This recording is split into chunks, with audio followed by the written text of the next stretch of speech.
Hey kids, it's time to get some SML podcast all up in that. Is a microphone picking up the fries I'm eating? Not, only a little bit. It's not that bad. Now I can hear it. Yeah, I got that one.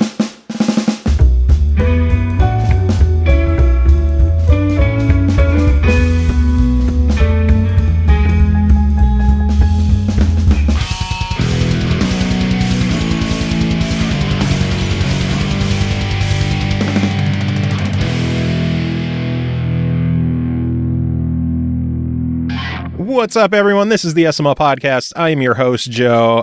Kind of a lazy show today. We have some we have reviews coming up later in the show. See, normally I would cut and start over, but I don't even give a fuck right now because Kris Huber is here. Kris, how are you, man?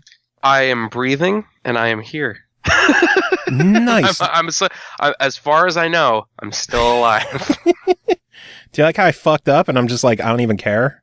Well, see, it wouldn't be an authentic show with us unless the opening was completely botched. I don't know. We used to have a pretty solid opening back in the day. Way back in the day. Yeah, what's up, everyone? I'm Joe. 5 years ago.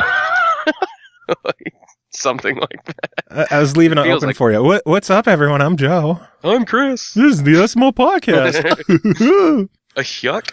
This is a cool number that you're here on. Normally this would have been our Tuesday episode, but we didn't have a Tuesday episode, which I'm sure I'll bring up in a few minutes. But this is episode number Tree Turty Tree. Oh, Tree Turty Tree. Triple trees. Yeah, normally, for the longest time now, we've been a twice a week kind of deal. And I had an interview lined up for this past Saturday that was supposed to be for our Tuesday episode, but that just fell apart. And I didn't think I had enough reviews to just do a show by itself. Because then we would have had, I don't know, an episode of just 5 reviews and that's it. Yeah. So I just lumped them up, saved them for this episode, and you're here, and stuff. This is a show now. So yeah. No, it's cool, too, because, even for how crazy and ridiculous my schedule is right now. I finished the work that I had to do today an hour and a half ago. Nice. It was I crunched to try and make sure that I was completely free, ready to roll. And as soon as I had to do some video editing, and as soon as I exported the video, I look at the clock and I'm like, all right, fuck yeah. So what's going on, man? How have you been? It's been a while since you've been on. Yeah, it's been 2 months, I think. I don't know. Kunal was on last week, so he beat you, I guess. I know.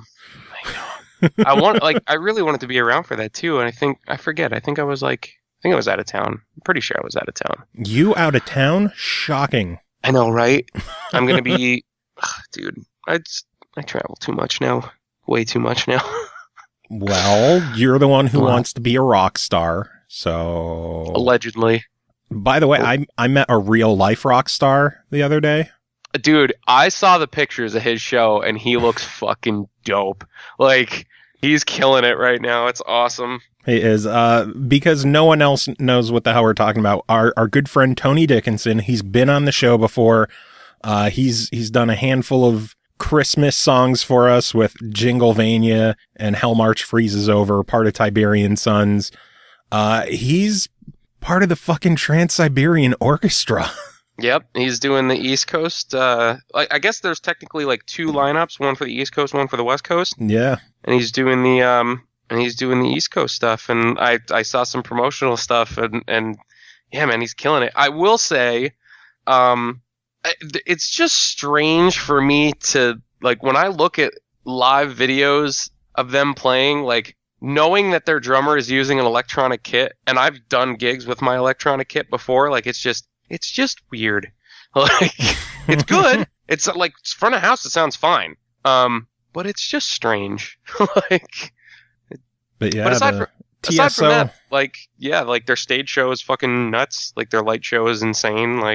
I wanted to see them because they were in town.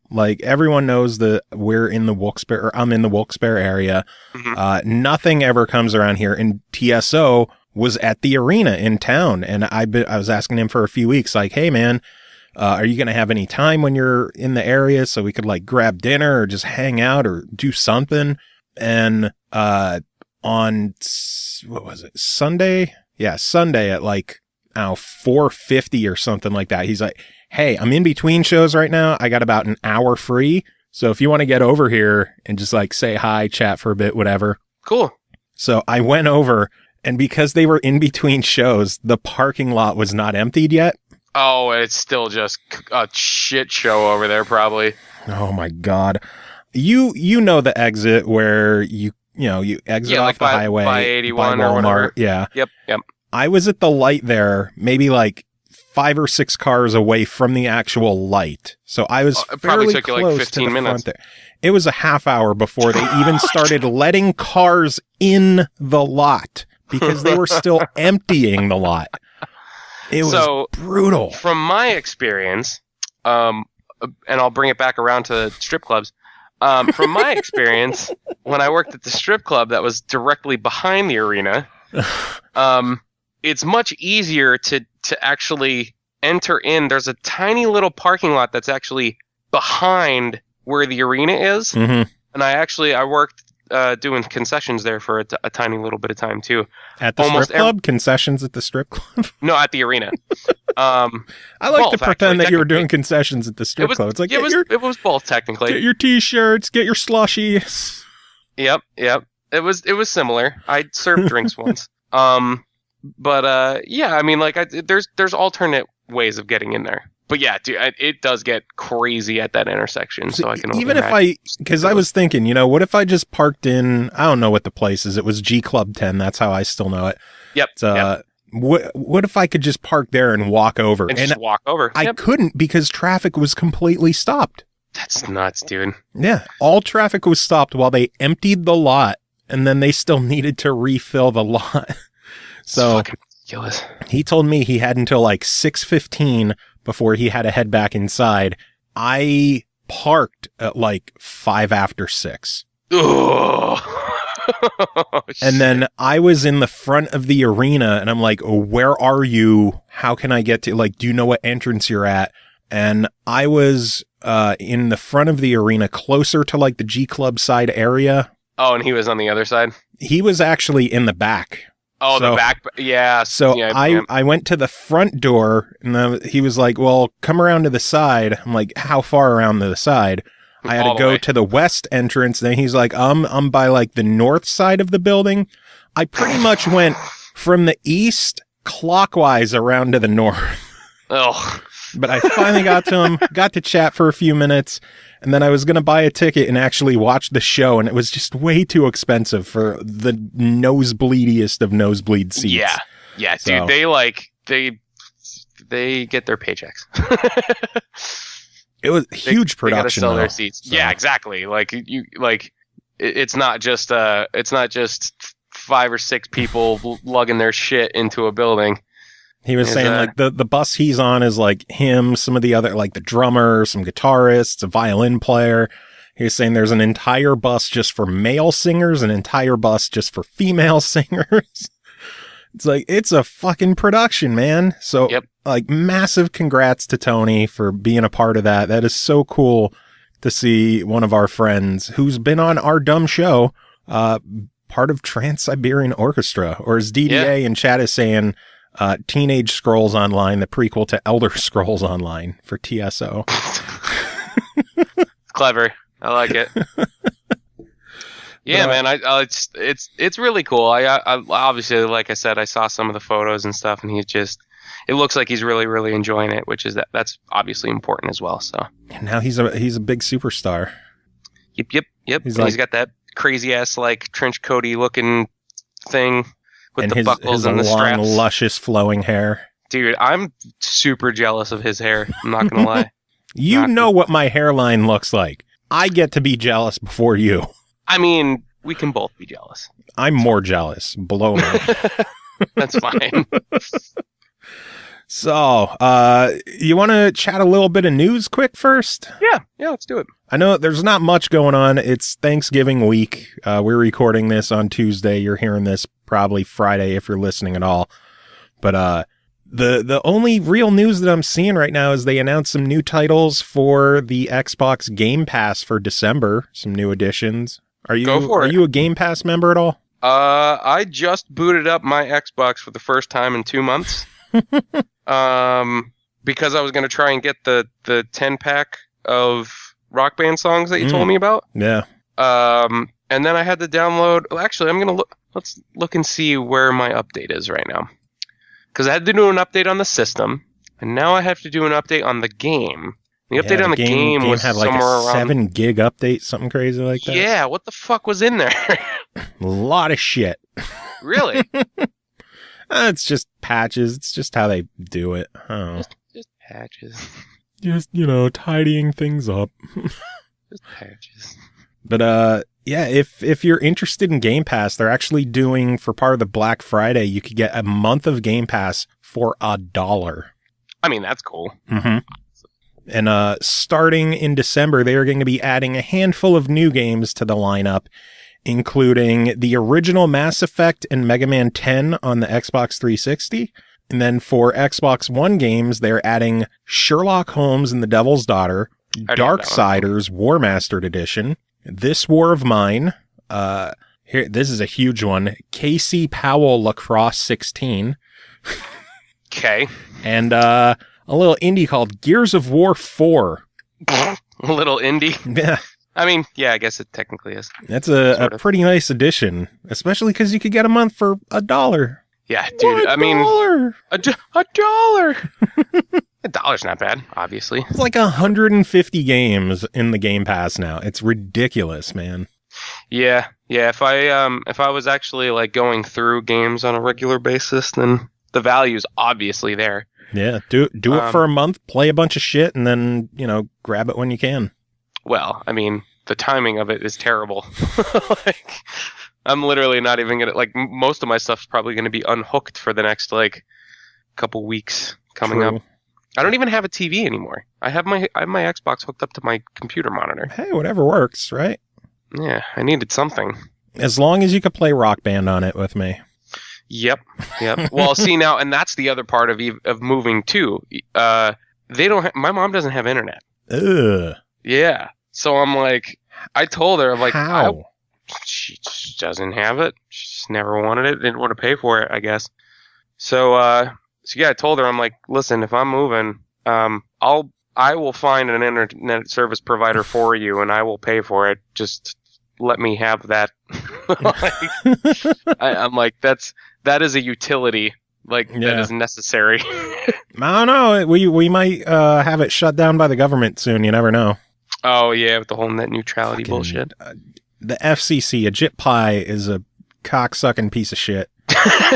He is a traitor. The entire current regime are traitorous cowards who all need to be lynched. Yeah. I want to just go back to bartering. Like, I need internet. Well, it's going to cost you a bushel of eggs and 3 cows.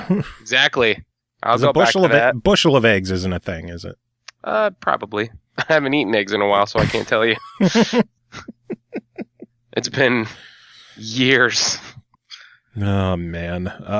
Many years. There's a little bit of other news we could talk about. You mentioned earlier that you were updating your system so you could grab that 10-pack in Rock Band. Right. Harmonix, to celebrate the 10th anniversary of Rock Band, is giving away a free 10-pack of songs to everybody. Now, how do you get these songs? You go in the store. Just find it in the store? Okay. You find it is called Rock Band 10th Anniversary Pack. So it's got a tricky name to it. Okay. Just want it's free. Because I didn't launch the game yet. So, I mean, I might as well just ask because it's, hey, it's a talking point, right? Yeah, you could either do it on the Xbox store. It's in the in-game store. Just load it up, buy it for free. And then you get 10 songs for free. And they're all like, there were ones that were on Rock Band 1, correct? They're pretty much like the in-house Harmonix band guys. Pretty much, yeah. Yeah. I don't think anything was necessarily in Rock Band 1. I think it's mostly stuff from Rock Band Network. Oh, okay. And the funny thing is, some of the ones that you mentioned, from what I remembered, I thought I had them unless they were just different songs because you just gave me the artists. Yeah. But like one, like what was it? Like Honest Bob. Like yeah. Honest Bob and the factory to dealer incentives. Yeah. So like I remember having a song from them on one of my rock bands. I'm assuming it's that one. No, it's a different song. It's a different. Okay. Yep. Interesting. Yeah. Everything here is not stuff that's already available in Rock Band 4. It's all new stuff. Like I'm pretty sure they're all Rock Band Network tracks because a lot of, in-house harmonics bands, they just release stuff on RBN for like $1 and people could just buy it that way since, even they realize that they're a bit too small for official releases of DLC. Mm-hmm. And something interesting is when you get these songs and add them to your library and you sort by source in the game, they don't show up under your newest songs. They show up under the heading Rock Band Network. And they are the only 10 songs that show up under this brand new heading of Rock Band Network. Dude, if they bring that back, I would shit my pants. Me too. I really don't think we're going to see it in maybe in not full. As maybe not as supported as it was on the 360, but if they bring it back at all, that's sick. That's awesome. My guess is if they were to do anything at all, they would only pick from songs that were eventually released on PlayStation 3 because Rock Band Network, I'm not sure if any of our listeners know this, Rock Band Network was done basically independently of harmonics. Like they set up everything. It was all run on XNA, which was like Microsoft's infrastructure, their framework, whatever. And the songs would be immediately released on Xbox when they came out. Sony, they had limits on how many tracks and how many pieces of content could be released on a weekly basis. So instead of getting all the songs as they released, like Xbox did, they would only get the 5 songs a week. Right? Yeah. Ugh.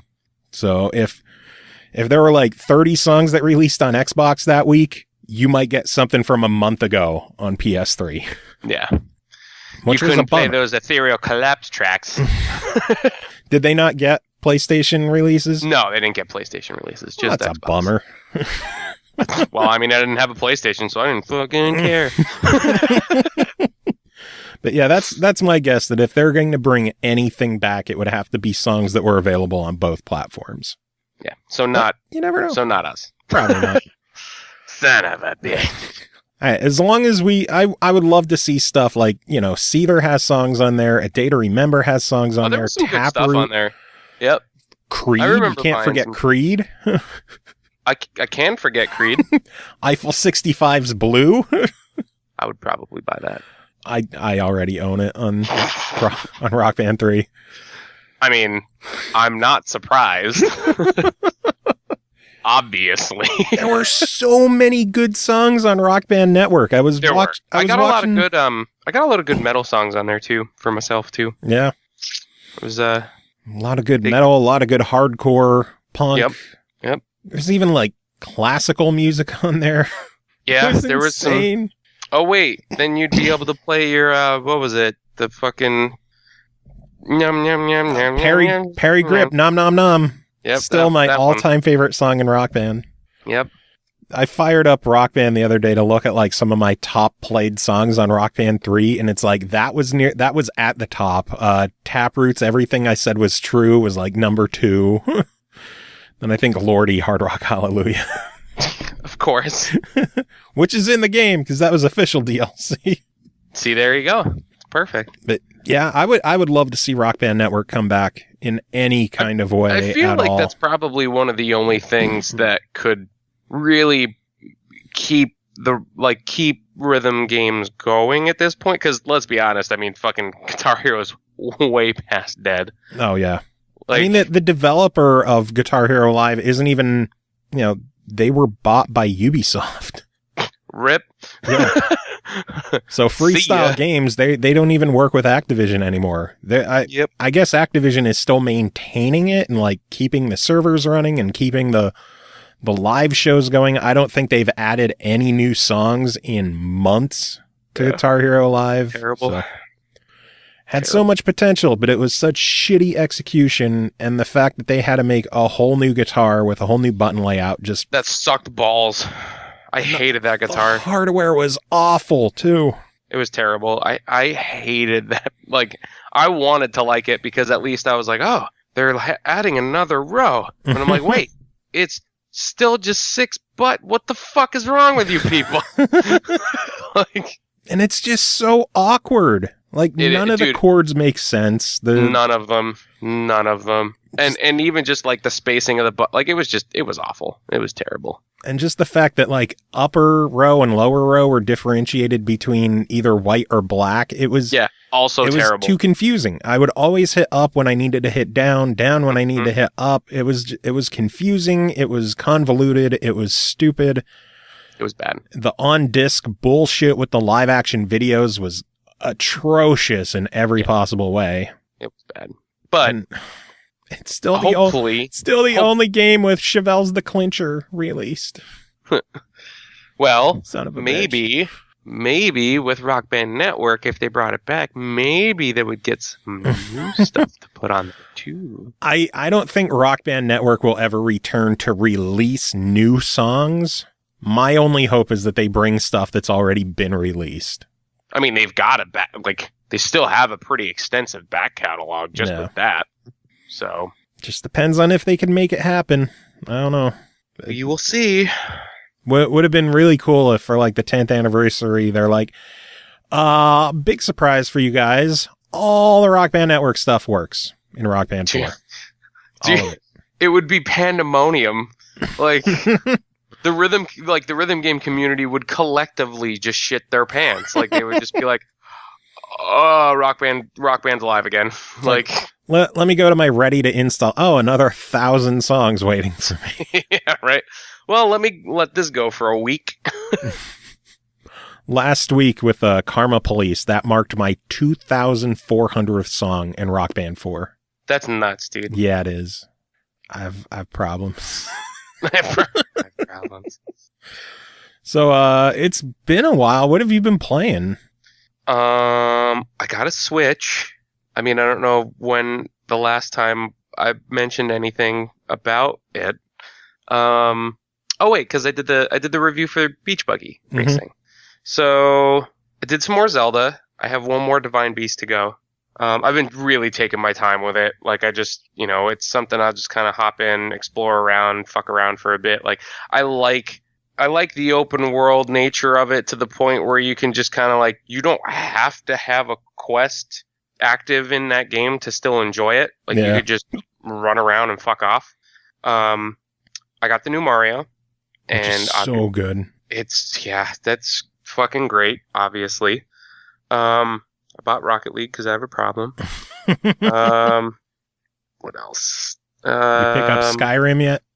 No, and this was something that I actually wanted to talk about with you because you said that you picked it up, right? I did pick it up. I put only maybe an hour in it so far. Okay.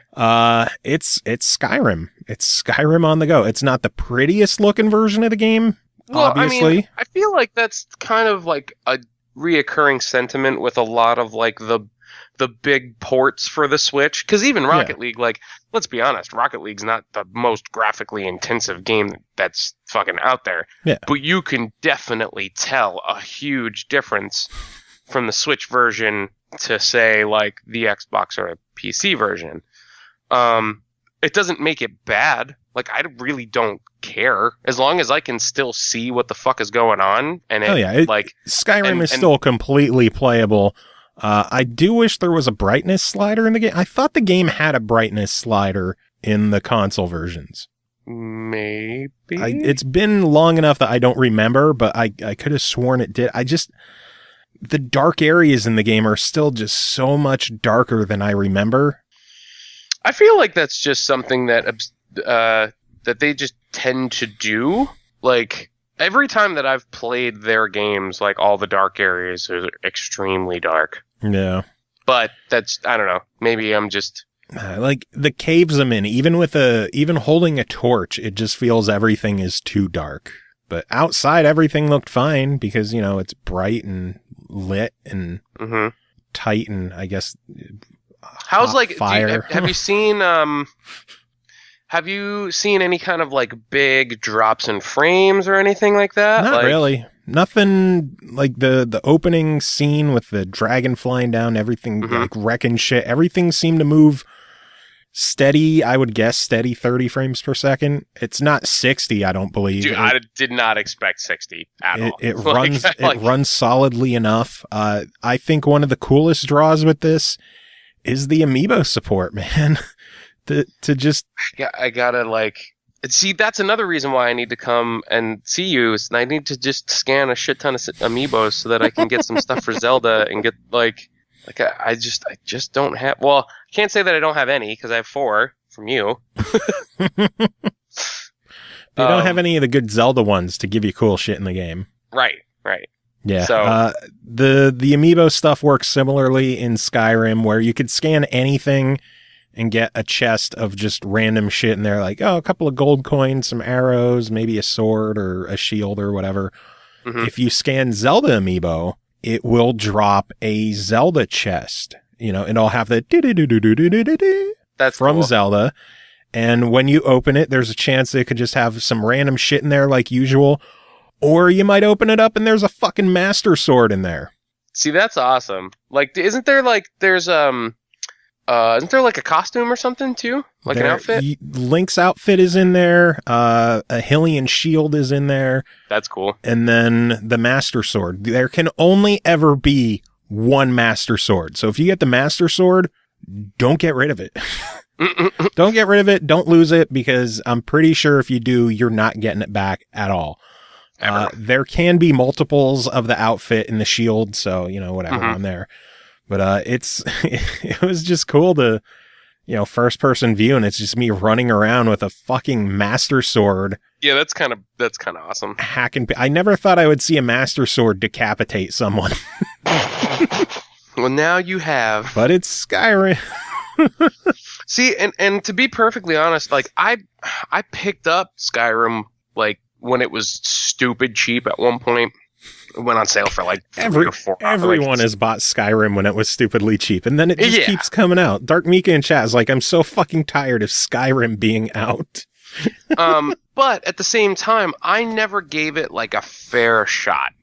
Like, I only really played, I don't know, maybe like 2 or 3 hours tops of it, and that obviously doesn't even scratch the surface of you know, what's really in that game. True. But dude, I have like 150 hours in the 360 version, and I still don't think I've scratched the surface of that game. Exactly. So I mean, to have Eternal Rage. My husband paid a fortune for What do you consider a fortune for Skyrim? Maybe he got the one with like the statue. What, there was like a crazy fucking collector's edition for that, wasn't there? Yeah, the one I have. Of course. Shocking that I would have. Shocking. It had a hardbound or not a art book, but like just a compendium for the game. It was a mix of art book and like lore and shit like that. And it had the dragon statue on the wall, which is pretty neat. Right. Yeah, and I thought sick. The dragon statue was really cool, but like the wall that you perched it on, I thought was kind of chintzy. But you know, what are you gonna do? It wasn't the collector's edition, but it was on the 360 with all the DLC and bonus stuff.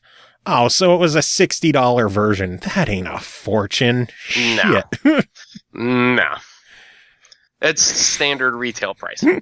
But yeah, so I mean, to be able to have a game of that type of scale, like on the go, is kind of absurd. It is. That's the only thing that's really like getting me interested in potentially grabbing it for myself, because then like you want a game that you're going to be able to kill a lot of time like on the go. You can't get much better than that game. Pretty much. I mean, Breath of the Wild is there. Right, that's the other thing. That is the thing that's kind of keeping me like I wasn't going to get it immediately. Because I still have Zelda to get through, and there's still a shit ton of stuff to do in that. So it's like, once I finish Zelda, then I would probably like consider picking it up for myself. Or I'll just wait until it goes stupidly cheap again. I'll just wait until it goes stupidly cheap on the Switch. True. It's going to happen eventually. Like, eventually. Eternals, like, I think it was around 75 that he paid. If he paid more than 60, he overpaid because the Legendary Edition was just $60 re-release. That's it. So if he paid 75, y'all got ripped off. Legendary Edition? Yeah, it was just the game with all the DLC. They released Skyrim along with the Collector Edition, which I got the Collector Edition. They re-released it as the Legendary Edition that had all the DLC with it. I didn't buy that because I already had all the DLC.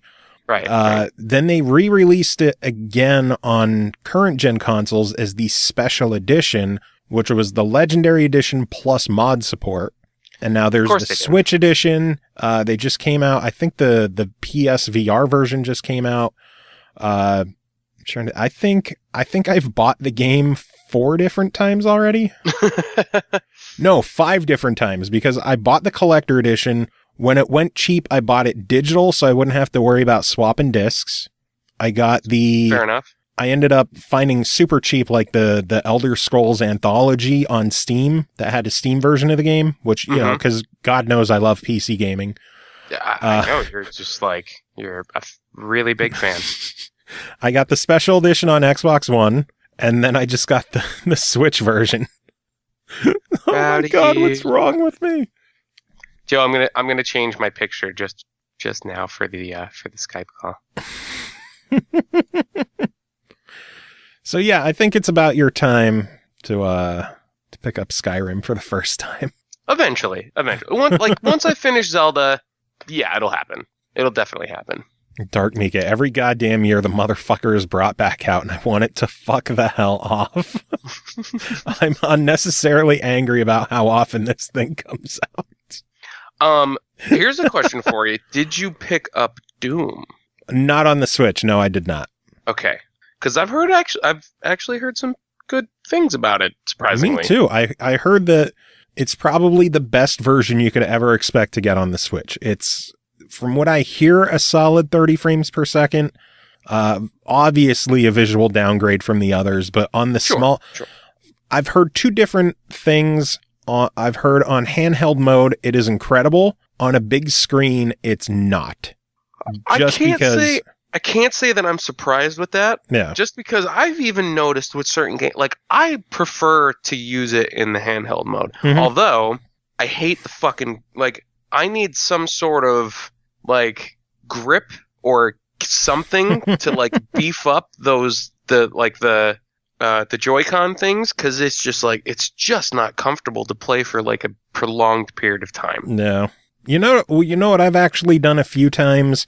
I would prop the Switch on my lap, and I would still play with a Pro Controller. I've done that a couple times now, especially with Rocket League, because, like, the Pro Controller just feels way better. I love the Pro Controller. Holy shit, that's a great controller. Pretty nice. Pretty nice. Yeah, I picked one up used that was, like, bare, like, it still had the plastic on the back. Holy shit. So I was just like, yeah, I think I'll pull the trigger on that. Although I have noticed that I feel like there's a slight dead zone issue with the thumbsticks, but only when I attempt to use it on anything but the Switch. Because I got a Bluetooth adapter and I tried hooking it up to my PC just to see, like, it works. Yeah. Like, but yeah, it's just like the axes of the thumbsticks are just kind of wonky. Interesting. But aside from that, it does technically function perfectly fine. I just I didn't think to use adjusted the dead zone like properties. I didn't think to use it on a PC. That's pretty cool that it works though. Yep, it's straight Bluetooth. Like, cool.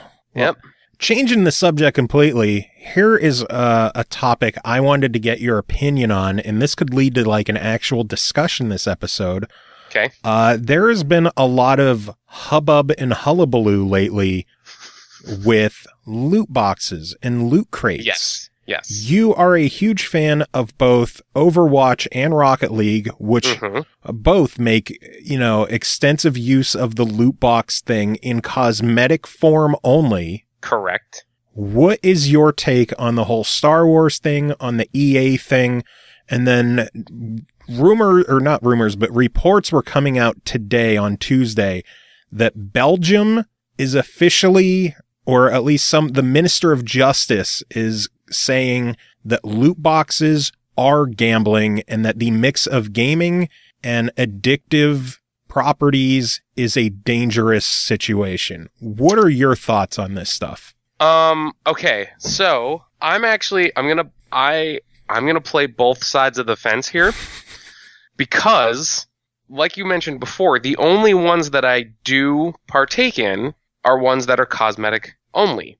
In the same regard, and again, the only reason why I even feel compelled to do that in the first place is because I genuinely enjoy the games and I want to support them. Mm-hmm. With that being said, I don't go overboard with them. I stopped playing Overwatch for quite some time now. What? I'm gonna go back into it, but it's mainly just because I just haven't been excited to play it much. I still feel like there needs to be a lot more changes to the game before I really want to sink a shit ton of time into it again. Yeah.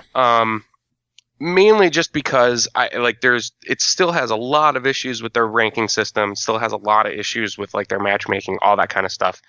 Until they can kind of straighten that out a little bit more, I'll keep it easy for a little while. At the same time, the thing that I do like about Overwatch's system is that you still gain like the coins when you get duplicates. You still gain, like, you get a currency that, like, if something comes out that you really, really want and you don't want to buy the loot boxes, which again, you could still earn in game and open for free. Like, you don't have to. The one thing I don't like about Rocket League's system is you get the crates for free, but then you have to buy the keys to open them. Yeah. And it's not like the only thing that you can do as far as like if you get a bunch of stuff that you don't like from the Rocket League one, you have to trade them up. I don't care for that. But again, it helps with the tournament pools. It helps kind of like kickstart the like the competitive community a little bit. So I'm okay with supporting that. In the same regard, I do agree that it is a form of gambling. Like, I know a lot of people have the argument of like, well, it's no different than like when you walk into the corner store and you see like the thing that like gives you the fucking mini NFL helmets. And you're like, man, I really hope that I don't get the shitty Cowboys or fucking whatever. And then you put the quarters in and then you turn it and you're like, oh, let's see what I get. And you open it up and you're like, wow, this sucks. I got the fucking Redskins or whatever. You want to hear what really sucks as a kid and you finally convince your mom to give you 50 cents to get a helmet and you get a fucking Browns helmet? Yeah, exactly. And like the bigger kicker with those was like you always got the stickers to like put on the side and then the stripes to go down the middle. The Browns one didn't have fucking stickers. It's just solid orange. It's a boring ass helmet. It's fucking terrible. As a kid, that sucked. It's like, oh, well, if you got a Cowboys one, ooh, I have a sticker with a star on it, and my helmet has a cool, it's silver and a blue star. Yay. With the Browns, it's just a shitty orange helmet. Shit helmet. No, and I have to say, fucking I agree. Browns. I agree with was it DarkMika? Yep. Okay, so the statement in chat is if you don't know exactly what you're buying 100% and what you're getting, then it's gambling to me, and I'm not cool with that. I have to agree. I loved in the older, I hate the fact that I have to even say the older types of games where like you just progressively unlock cosmetic stuff by just playing the game, Mm-hmm. and eventually like. Or even if it's like achievement based, like those were my favorite because then there was a sense of pride with some of the stuff that you had unlocked for your people. Where it's just like, or like the Avatar Awards on the 360 where you would get an achievement and you would get like a new shirt for your avatar. I fucking loved those. Now, and again, another thing in chat, it targets children too. Because it's one of those things where it's like, hey, they have access to their parents' credit cards. I'm going to fucking charge $100 worth of loot boxes and get a bunch of shit. And then, like, they're not going to dispute the charge because they can't get refunds on those types of things. And like, it's bad. It's like, it is very predatory when it comes to game development in my eyes. However, when you look at financially what a lot of these companies are putting, like, what was it? EA earning reports, like, what was it? It was like fucking 60 or 70% of all of their earned income was from fucking microtransactions. Which is gross. Like, that's ridiculous. Like, even just in boxed sales, like, Madden's doing like $1 million a year. Like, and even, Madden, one FIFA, franchise. Right. Like, all of those games have the ultimate team microtransaction shit, which to their credit, those games have a separate mode for the ultimate team stuff. You could play the rest of the game and not fuck with any of that if you wanted to. With Battlefront, the biggest issue there is that it was there in the entire game. There was no way to escape it. I love the fact that the game is getting shit reviews because of the microtransactions. I agree, honestly, I agree too, because at that point, like, you take any of the games that have what people consider pay to win, and that absolutely is, because you're not only are you paying to unlock, like, they're putting a paywall behind content, which that pisses me off. So any game that does that, fuck it. But at the same time, it's like, oh, well, now you get this. You could buy this loot box for fucking $5 and you'll get this buff that automatically increases your auto aim targeting by like 50%, and you're just like, are you fucking those serious? Star cards, if they got rid of those star cards that improve your performance based on how much shit you buy, and they went to a purely cosmetic system for loot crates, I don't think people would give nearly as much of a shit as they do. Yes, in the same token, I really would love to see loot boxes just get fucking wiped off of the map. Same. In general. Just in general. Like, there was actually something I read, it was just today, Clicker Heroes 2. Yeah. They are completely just removing the option of any type of microtransactions From the sequel, Clicker Heroes 2, yeah. Right. They and they're just going to charge a flat upfront fee for the game. I think they're doing like $30. Which even then, like, if you know what Clicker Heroes is, like, some people will probably be like, really, $30 for that game? Like, but you don't have to buy it fully. You just wait until it goes on sale or just whatever. Yeah. I miss just knowing that, like, when you bought a game, it wasn't like, I hate this whole games as a service thing. You were echoing everything I said on the last episode when Cole was on with me chatting about this stuff. Like, there are only certain games and certain styles of games where I feel like games as a service, it lends itself to that, and I'm okay with that. Like, when you look at MMOs, when you look at, even certain, like, I would even go as far as saying something like Diablo. Like, certain games and certain types of games, it kind of, like, I can understand, like, expansions, or, I'll even go as far as in certain instances, like DLC is really just the newer versions of expansions. Like, that's, I think DLC, we're already too far deep that DLC will probably never go away. Which, to be fair, a lot of DLC I wouldn't want to go away. Like, can you imagine Rock Band without DLC? Exactly. Like, there's certain games and certain types of things that it lends itself to where it obviously makes sense. And then even you look at certain, like, I know that I don't even have a PlayStation, but everybody's like shitting their pants over the Horizon Zero Dawn, like the new expansion for that, or DLC for that, or whatever. Yeah. Like, there are obviously instances where DLC can be used in a productive way to help, keep the developers going, and obviously they've got paychecks that they've got to, like, dish out to their employees. So sometimes you need to figure out alternative ways so that you can keep that rolling. Yeah. And by doing DLC on an already established product, like, that's okay, sure. But again, I don't like, I think there was something in There was something in the statement. I wish I could. I should probably just pull it up. See, I don't even remember. I don't remember where I even saw that today, though. Well, here's a question for you then.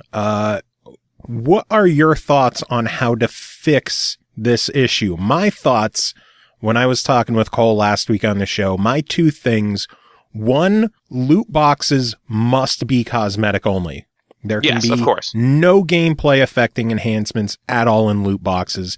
They must 100%. Be 100% cosmetic only, no effect on gameplay. Yes. And the other thing, and I think this one would probably be harder to make happen, but I think it would force developers to change the way they create their games. I think any game with loot boxes automatically given an M rating for simulated gambling. You know what? I'm perfectly okay with that. I like it, again. Like you said, it would probably be tough for companies to actually go along with that. But like that I'm okay with. I think that's like that's a step in the right direction. That would force Blizzard to change how they do things with Overwatch. That would force Psyonix to change how they do things with Rocket League. Mm-hmm. All of these more all audience-friendly titles would be forced to completely readjust and rework how they are played because of the M rating. But I think it would be a good way to either force developers to come up with new ways to monetize their games and continue to make money and make meaningful DLC that's worth the money. And it would also lessen the chances of there being any issues with child gambling, because if it's an M-rated game, kids shouldn't be playing it anyway. Yes. Now, in the other token, I think of all of the games that currently implement loot boxes, I think Overwatch is the closest. They're not quite there yet as to far as the way that it's implemented, but they are the closest. And what I mean by that is, there's one thing with PlayerUnknown's Battleground, right? You earn coins by just playing the game. Depending on how good you do, you get more coins or less coins or whatever, right? You use those coins to buy the loot boxes. In the same token, if you implemented that same type of thing into Overwatch, where you can then use those tokens to specifically buy the items that you want instead of going to the loot boxes. You know what I'm saying? Like, you could still get loot boxes as a reward for doing like the, what is it? Like every 3 wins in arcade mode for like the first like 3 or 4 or whatever, then you'll get free loot boxes. And then sometimes you'll do events and the events have loot boxes tied to them or all that kind of stuff. I'm fine with that, right? Then again, you could still put in the option if you want to still have microtransactions. Instead of buying the loot boxes, you buy the credits so that you can specifically buy whatever cosmetic things that you want. You know what I mean? Mm-hmm. That would, in my eyes, would be the best compromise if you still wanted to implement those types of systems.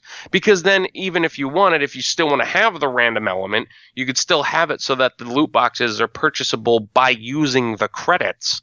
But then you're not forcing it so that the only way that you can get these cosmetic items is by these random chances. Yeah. If you still want the random chance, the option is there, but you don't have to do it. Yeah. I feel like that would be the closest way to actually making it work. Because again, I don't want to completely take out the possibility of developers making a little bit of extra money on the game if somebody wants to support it. The only way that you could technically support a game that doesn't have that type of system is just buying another copy and giving it to a friend. Which, if you don't have friends to give a copy to, you're kind of shit out of luck.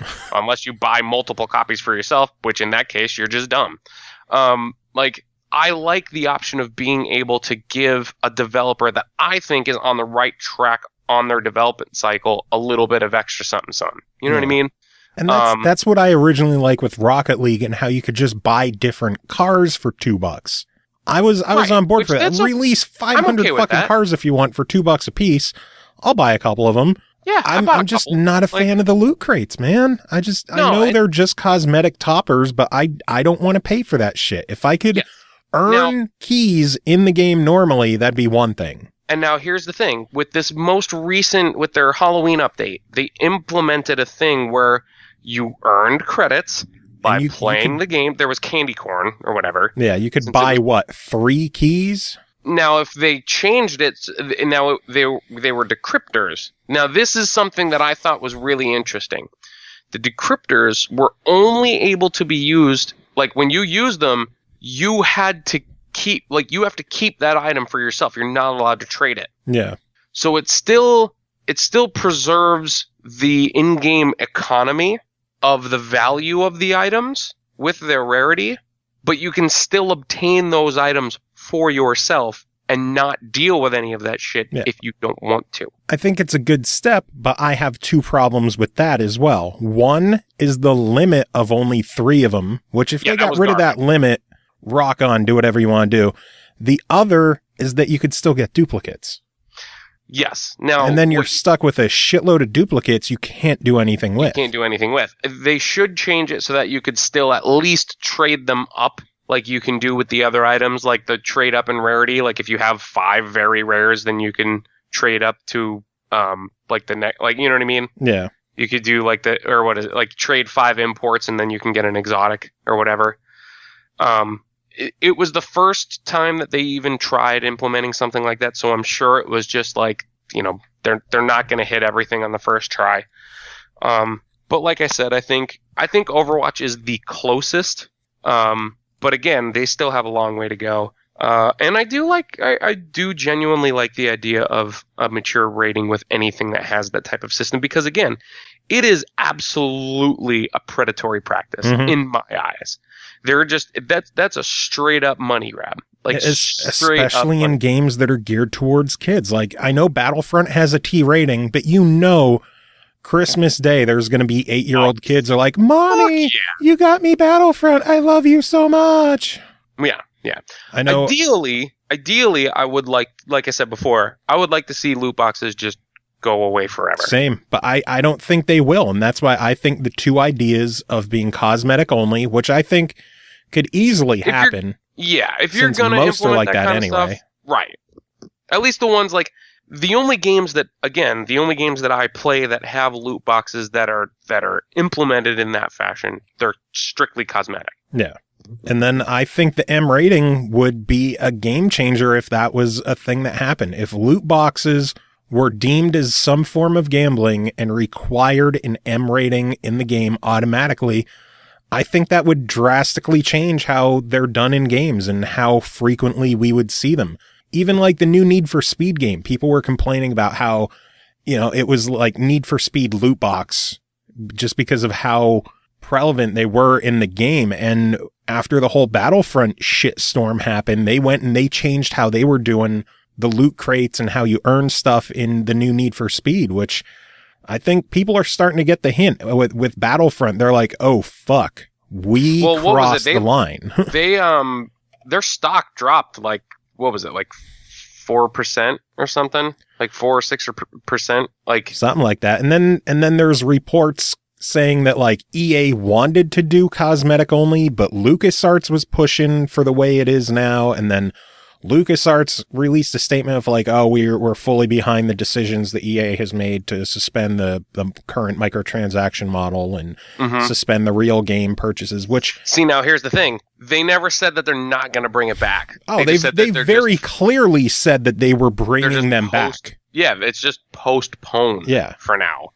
So yeah, it's not that they left it ambiguous. They were very clear and like, we are suspending them until we figure out, you know, the right way to do this. But it was very clear that they will be back at some point. Yeah. And if they come back when it's cosmetic only, okay. Sure. At the same time, you can still do cosmetic only and get it wrong. Yeah. Like, look at Counter-Strike.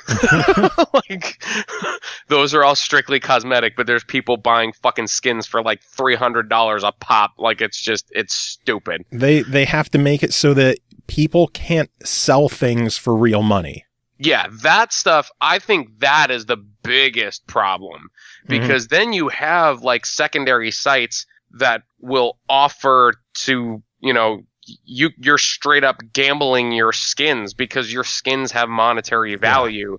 like it's a huge slippery slope, and I would love to just see a lot of that stuff just get removed completely. Yeah. Something DarkMika said in chat from a little bit ago is she said, I worry that CD Projekt Red is moving towards loot box bullshit. From what they were talking about in their investor interview, it sounds like they're going towards that crap. They're adding some form of MP into Cyberpunk 2077 or whatever it was. I was so looking forward to that game, and now I'm worried about it, like really worried about it. I think a lot of people were concerned, and then CD Projekt Red, I'm not sure if she saw this tweet, they came out and they addressed it saying, worry not, when thinking CD Projekt 2077, think nothing less than The Witcher 3, huge single-player, open-world, story-driven RPG, no hidden catch, you get what you pay for, no bullshit, just honest gaming like with Wild Hunt, we leave greed to others. Yeah, and I really do enjoy certain developers and certain companies coming out and just being like, look I understand, like they know that this is like where the market has shifted currently, but they're standing their ground and being like, look here's the game, buy it for this price, hope you like it. And that simple as that. I don't think it needs to be more than that. Like I said, there's only certain types of games where I really feel like it would be justified, and it really comes down to like the games as a service model, and it really just comes down to those MMO type of like that. That's where like Rock Band. There are those niche titles where it obviously makes sense for it. But if Rock Band was you pay $2 and got a random song, that would be fucked up, and people would be losing their shit over exactly. Which but you pay $2, you know what you get. Right. And I think it should be no different for any other game. Yeah. I don't know. So, it's the whole... No, I agree. I was actually, that what has kept me from actually getting a lot of newer games, because I actually wanted to try the new Battlefront, and then I saw all this bullshit, and I was just like, nope, I'm not even, even if they were to come out and say, all right, we realize that we really fucked up, we're going to take them out completely, I still wouldn't buy the game on principle.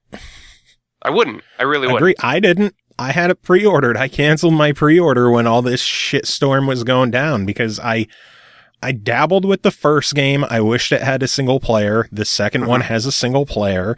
I was interested in checking it out, and then all the news came out, and I didn't even load up the fucking 10-hour EA Access trial. Yeah. I never even downloaded it. Fuck it. I wasn't going to waste my bandwidth on it. Yeah. And it's even the same with I didn't fully research as to what extent, I know you're going to fucking bust my balls on this one, but I was genuinely kind of interested in trying the new Call of Duty just because it has that, they kind of went to the more boots in the ground classic combat style that they're kind of known for and what kind of put them on the map. But from what I understand, there is a loot box-esque type of thing that's implemented into that, and I'm just not about it. I'm really just not about it. No. If only Cole Martin was on the call, she could have talked about the online Call of Duty stuff. Dude, you missed it. We fucking reviewed Call of Duty on the show. Oh my God. If only you were still part of the show, Chris. You could have covered it yourself. I know. I know. Oh, soon, hopefully soon. Hopefully. We'll see. But I know you and I have been chatting for a while. There is still more show to come. I'm going to take a quick musical break. Kris, it's always good having you on the show and chitty-chatting with you. You got to do this more often than once every 3 months. Yeah, I said this last time that I was on. I was hoping to do it at least once a month. At the very, very least. You motherfucker. I'm hoping if everything actually goes well, technically the next one that I would be on with you could potentially be in person. Ooh. Maybe. Because obviously with the move and everything like that,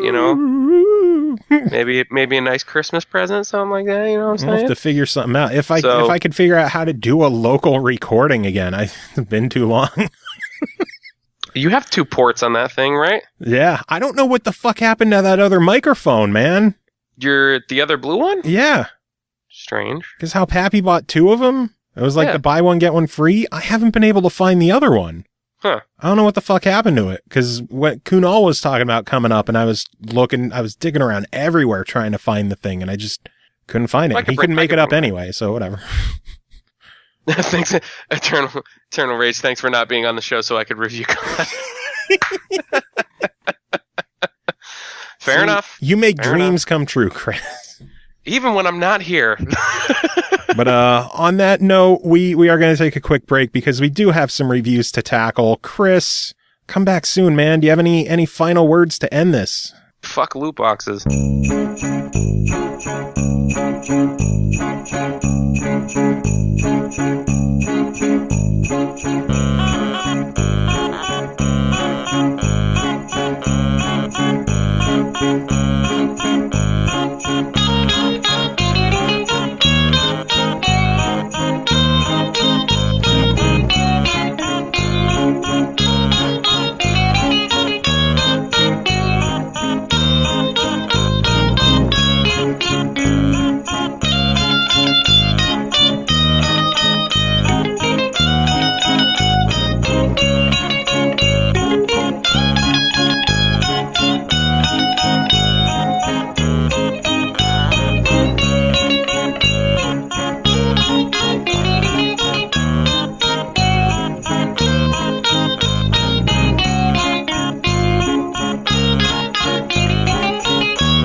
Welcome back, everyone. Thanks for hanging around. Thanks again to Kris for coming on the show. Been way too long since he's been on and hung out with me.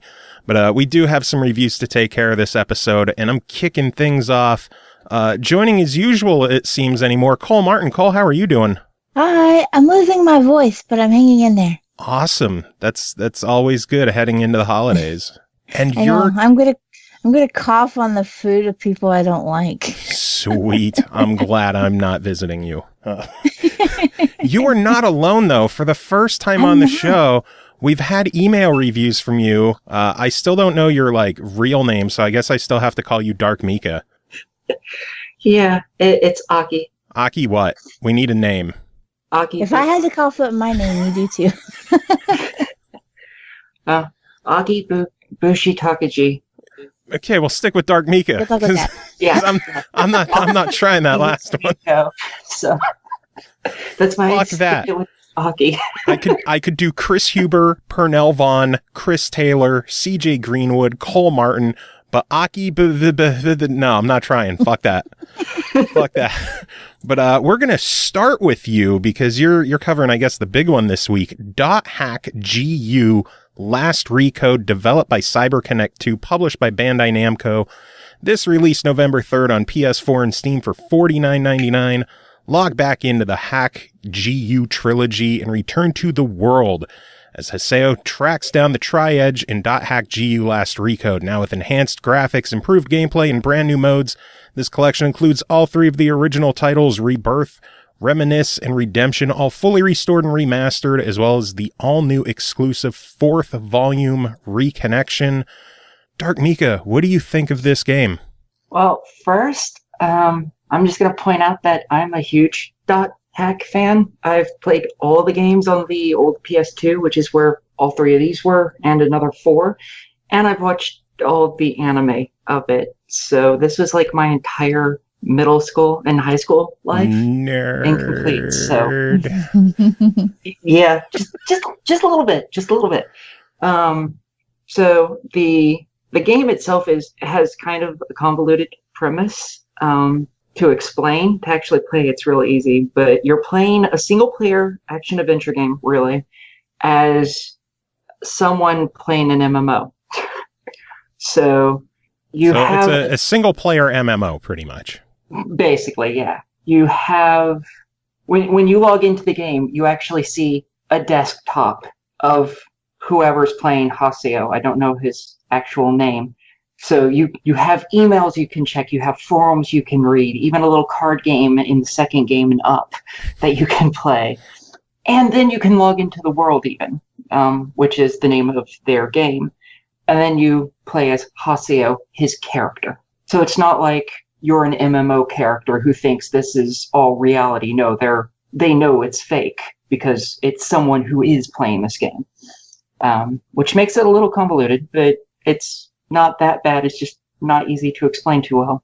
Let's not forget, when these games first came out on the PS2, console MMOs weren't really a thing, so this was probably as good as it got at the time. Yeah, these were all PS2 games, and there were no online at that point, I don't think. I know some games had the ability to play moderately online games, but there weren't very many. Only a few could. I think one of the Splinter Cells could or something, but that was it. I think like It may have SOCOM. mostly been limited to like leaderboards and stuff. Final Fantasy XI was a thing back when MMOs were still like programmed for dial-up. I thought that was on the PC only. Holy Nope. crap. Final Fantasy XI, funny enough, the only game to date that allowed crossplay between PC, PlayStation, and Xbox. Oh, wow. The only Rip one. that. Because 11 was on PS2, but technically playable on very early model PS3s and on the Xbox 360.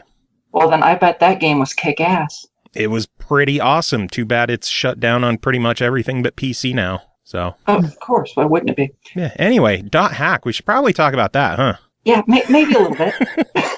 So this is technically three PS2 games lumped together and a brand new fourth game. What kind of differences are there between the original PS2 releases and now this re-release? Well, the graphics have been improved in-game, not by much. It seems like they're brighter and such, so they're a little more high definition, but they're still PS2 graphics for walking around in-game. The cutscenes are all direct rips from the PlayStation 2, and they omitted that. When you start the game, it says that the cutscenes might have a drop in quality because they're ripped directly from what was used in the PS2. So it's better PS2 graphics, but it's still PS2 graphics. So this is a remaster, not a remake. Yes. Gotcha. The fourth game, however, really, really improves. It still uses the PS2 updated HD, whatever, PS2 backgrounds, like for the worlds and the dungeons and stuff like that. But the character models are upgraded in the fourth game, and the cutscenes completely brand new, amazing looking. I love them. They're really good. And they use a different style that I haven't actually seen. They're kind of anime, but they're highly stylized, and they're really nice. I love them. One issue with the cutscenes, though, is in the previous games, the English voice actors spoke exactly the lines translated. So if it takes 15 seconds for the Japanese to read that line and only takes them 5 seconds, they say it for 5 seconds, and then there's a 10-second just waiting period. While the mouth just still moves and nothing's coming out.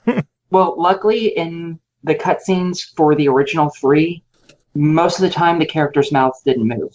They didn't move at all.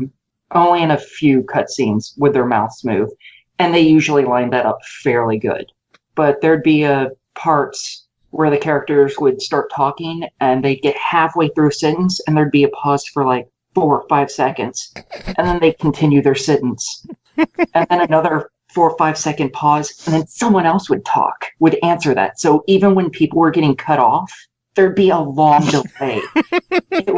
I don't remember that being quite as bad in the PS2 versions, but I mean, that was over a decade ago, literally, because the last game came out just over a decade ago.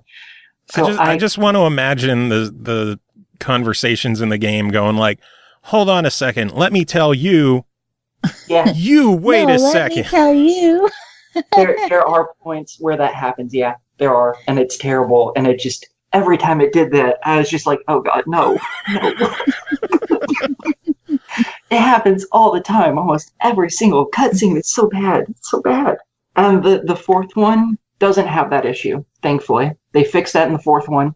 However, the voice concept that you had where the mouths move when there's no words coming out, that does happen in the fourth one.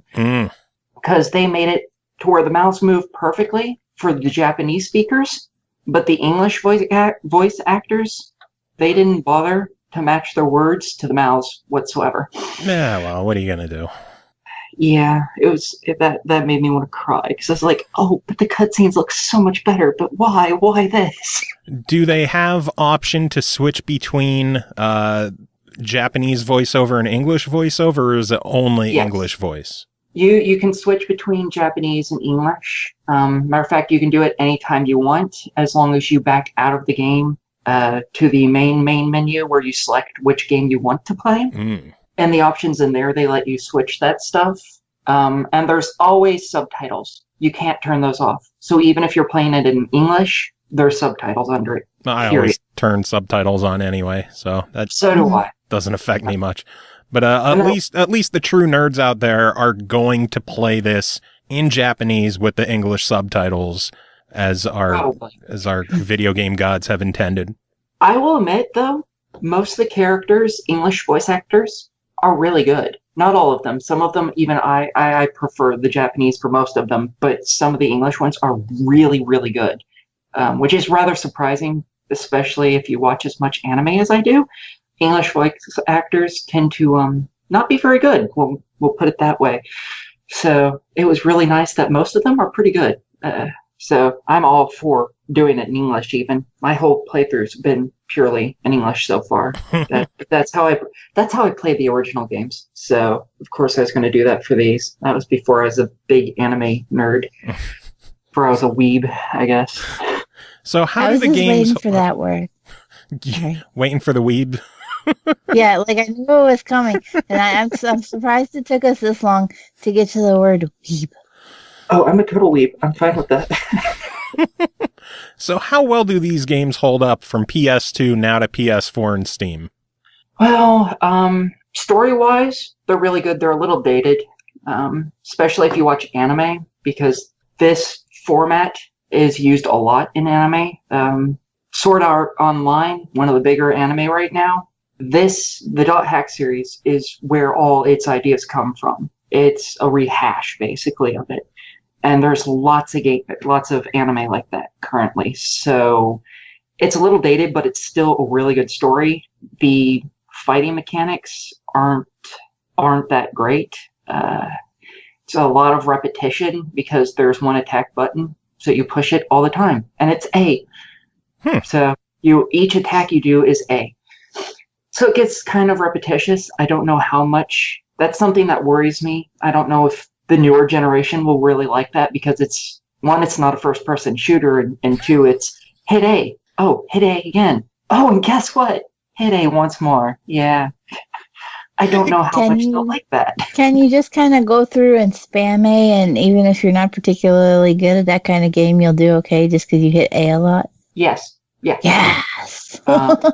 Especially in this version, they made this version a lot easier than the original. How so? What kind of upgrades or updates did they make to make it easier? Well, there's 2 modes for the game. There's normal, which I think is the only mode that really needs to be played, because it's pathetically easy even on that now. But from what I understand, you got a 30% increase in damage output for your characters, a 30% damage reduction from enemy characters, and you gain 30% more XP. Damn. Yeah. So I'm guessing it speeds things up a bit. Oh God, so much.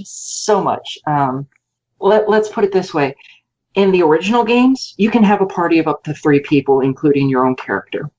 You could bring that whole party into a dungeon that was 10 levels higher than you. Chances are, more often than not, you would be wiped out without any issue. You'd be fucked completely and utterly. No, you wouldn't have a chance of survival. In this one, I did one that was like 12 or 13 levels above me solo. It was a little stressful, and it wasn't a good idea, but I killed every single enemy in it and went up 10 levels in one dungeon. God damn. So you basically just steamroll everything in the game now. Pretty much, yeah. I remember one of the final optional bosses. I was max leveled, had the best gear, and that fight took me 20 minutes in the PS2 version. It took me literally 18 seconds in this one. I almost cried. I was so angry. It's like, that took me 20 fucking minutes in the past and 18 seconds. No, that's not right. That's just not right. 20 minutes to 18 seconds. Yeah. I could get on Holy board with shit. this game. Now, that sounds really good and all, that everything's so fast, so easy. But the issue is there are side quests in the game. In the previous version, you'd have to level up. You had to be a certain level to even do these quests, period. And all the quests take a long time to do. Like, there's one quest where you have to go collect an item from a dungeon, which is fast. All of them start off like that. After you complete that, you get another quest from that individual, and all of those take for fucking ever. There's one you have to give chim spears, which think of that as like gas, more or less, or keys. It's used for both those items. You have to go out into 50 different dungeons and find this little machine and give it the chim spears. You can max rank now in under 50 dungeons, which means that is now a chore. In the original game, you wouldn't be max level even after a few hundred. So all the side quests now feel like chores to do because they're all much longer and tedious things. There's another one where you have to meet every single character in the game, and they aren't all just spawned. That only spawns 6 to 8 of them in each town, and there's only 2 towns in the first game. There's 3 in the next one and 4 in the next one, and you have to meet all of them. The first one has 135 characters, and that requires logging in and out over and over and over. Whether you go to a dungeon or you go to another town, doesn't really matter. But you have to keep going back to certain towns over and over and over to hopefully have the people you're missing spawn. Good and Lord. when it took you like 100+ hours to beat the game, just standardly, that wasn't bad. Because that was like, hey, by the time I reach this level, I might have finished this quest, but I'm still not max level. So it made them not seem as bad. But in this game, I got to max level, I had everything beat, and I spent like another 2 hours just doing one of the side quests, and I had like 3 or 4 to go. Well, serves you right for being a completionist.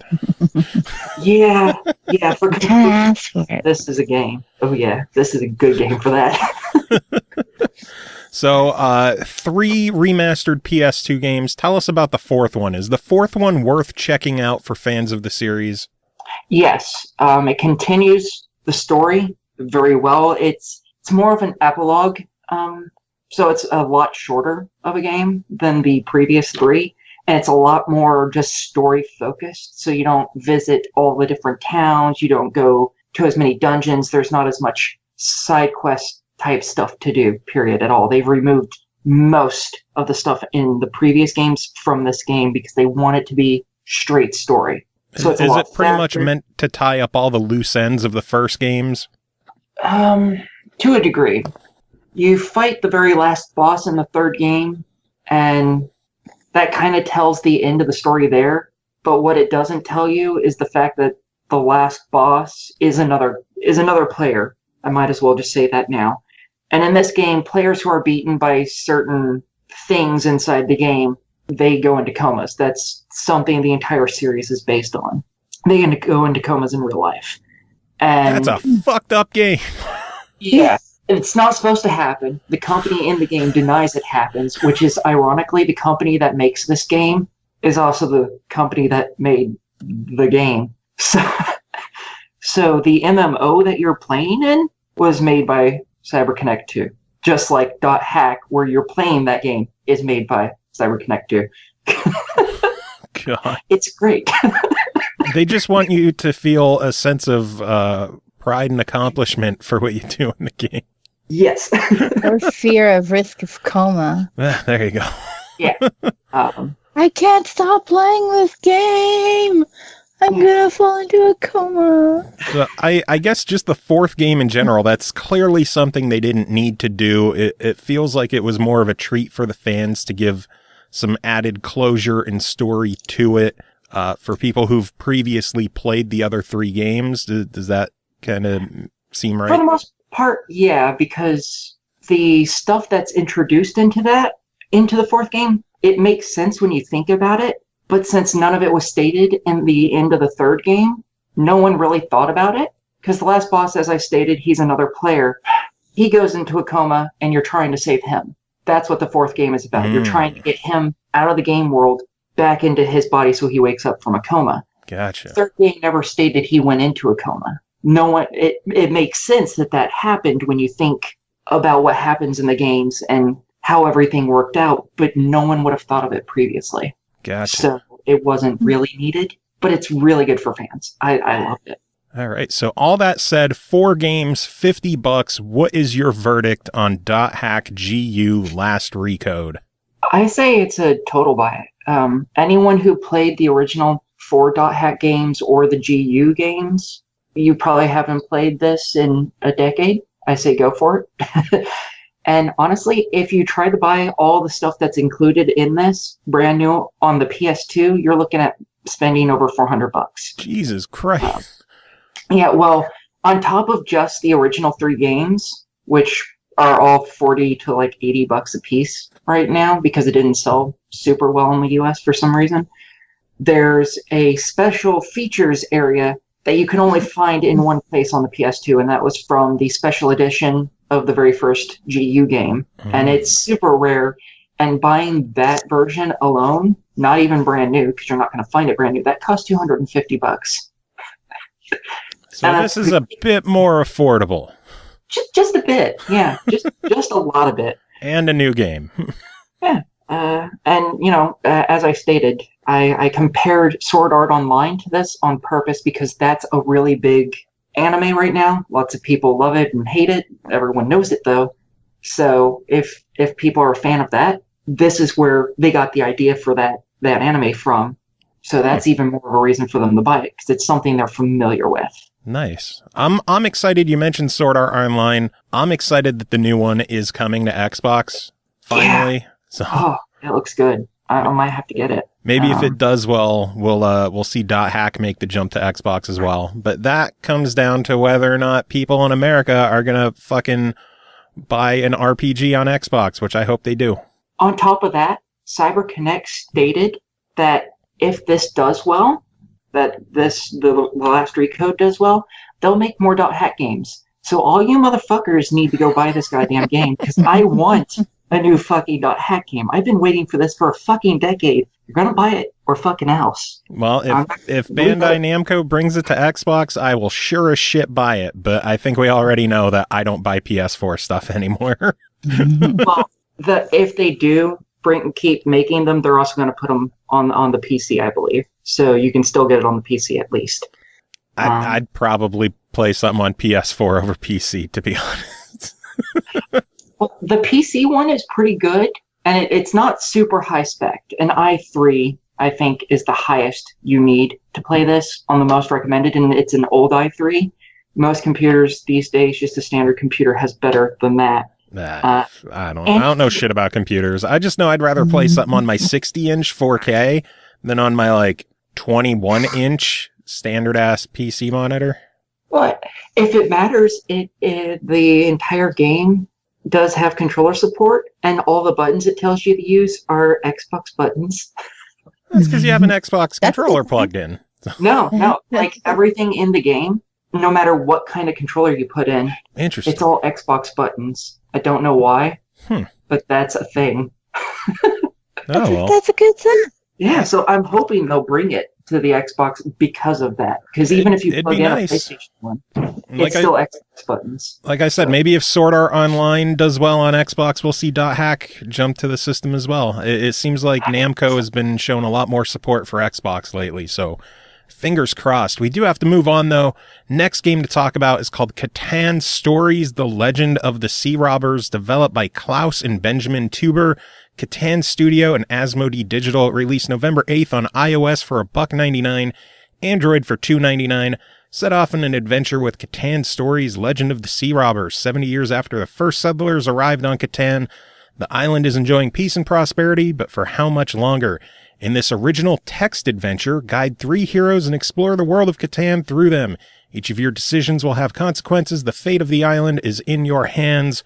Our friend Jacob Garner wrote in a review for this, and I'll read this one quick so Cole could take care of what she has to do and then eat some lozenges, I guess. Jacob has to say, Catan Stories, Legend of the Sea Robbers by Asmodee Digital is an interactive story based on the hugely popular board game and eventual movie from Sony. Instead of creating your colony, creating supply lines, and bartering with your fellow players, you're reading through text and making decisions when the game requires you to. It never felt like a choose-your-own-adventure story like Knock did, but more along the lines of the Lifeline series, if that gives you a basic idea.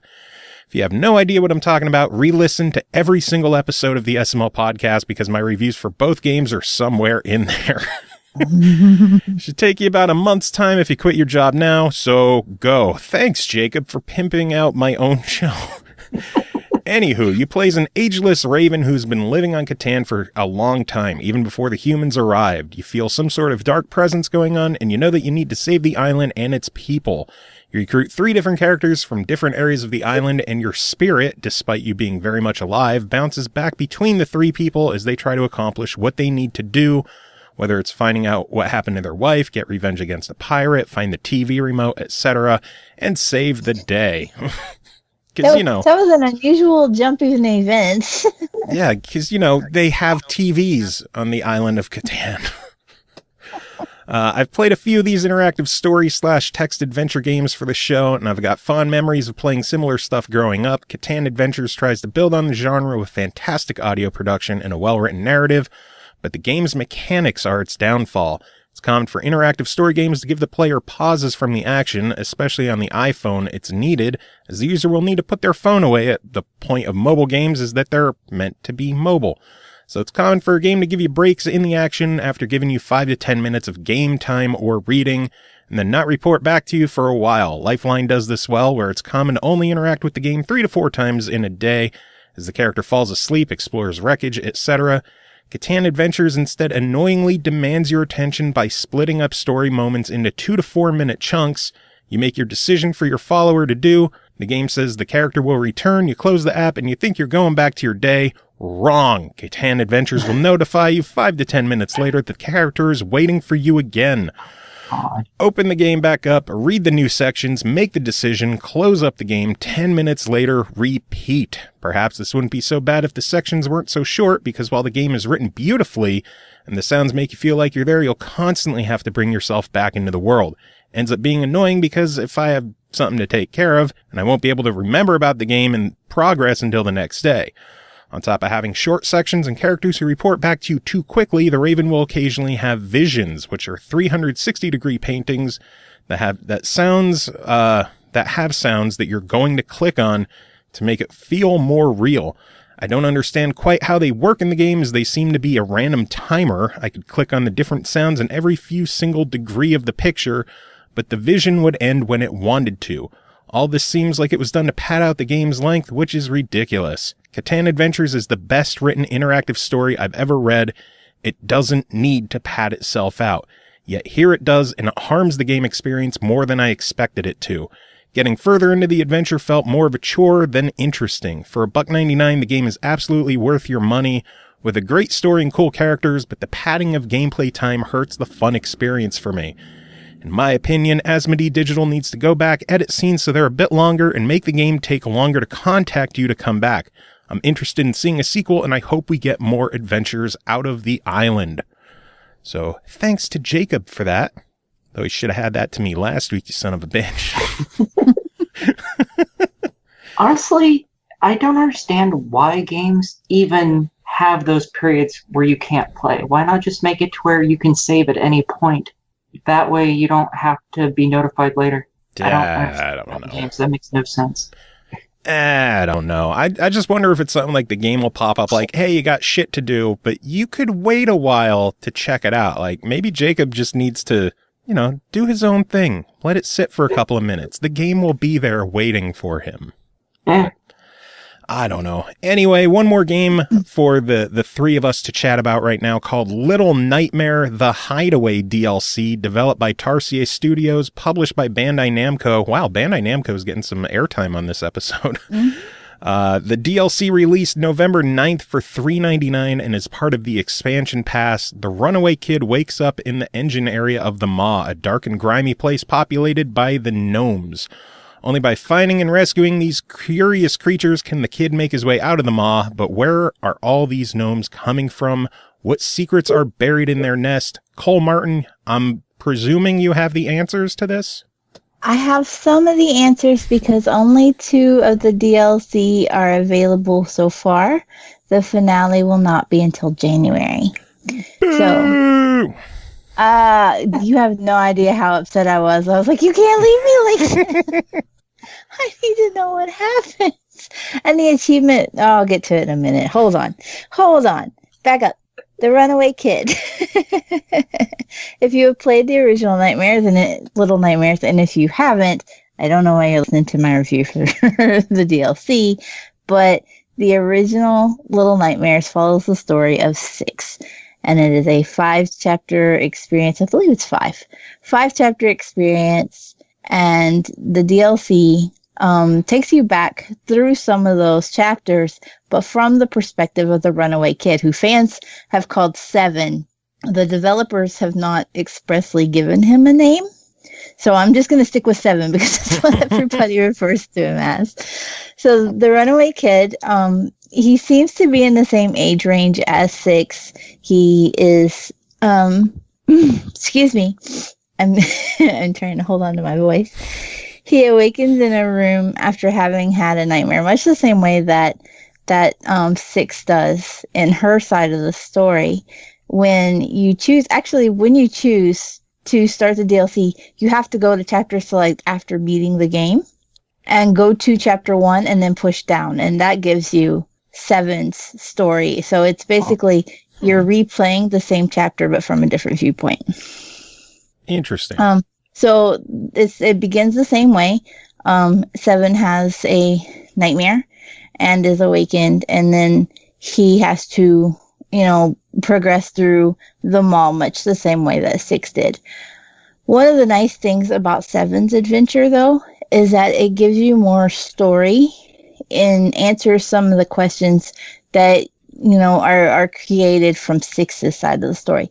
One of the very first things you encounter as 6 is that there is a very large, a small window, but it's very high up, and there is a rope made out of sheets.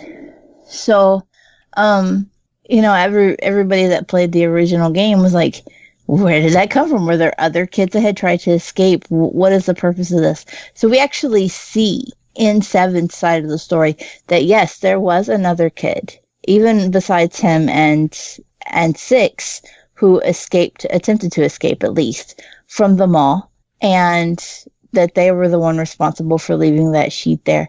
So we see 7 revisit some of the areas that 6 has been to, but it's not a total rehash with just playing as 7 or going backward or anything like that, because 7 actually visits different areas of the game. So this leads us to meeting a new boss known as the Granny. Yeah, I didn't know they were making me a character. Wah, wah. Shit. Kris would have been happy about that joke since he was a proponent of our weekly want want back in the day. So yeah, that would have qualified. The Granny is a slender, wrinkly old hag who is literally just lurking in the water. And 7 has to, move quickly in between different items to get across the water and find different ways to get through the level without the granny catching him. Which, is pretty standard level design and setup, and a lot of the same mechanics that worked for the original game will work with 7 and his quest as well. So if you made it through the first one fine, you're going to do fine playing the DLC. In the second chapter, which again, you go through chapter select, if you've got both chapters installed already, then it will just go. Once you beat chapter 1 of the DLC, it will phase into chapter 2. If not, you can go into the chapter select and select chapter 2 the same way you select chapter 1, and which is what you also have to do when chapter 3 comes out. So you go into the chapter select, and then you continue 7's adventure. I'm trying not to give away any spoilers for any of this DLC. That's why I kind of abruptly stopped. And as opposed to the first chapter where we saw 7 interact with a new boss, in this one we revisit another boss that we've seen before, and 7 actually interacts with the janitor. In addition to this, we actually see, again, there's the glimpse that 6 and 7, their stories intertwine. And early in Little Nightmares, we have the scene where 6 is actually captured by the janitor and put in a cage.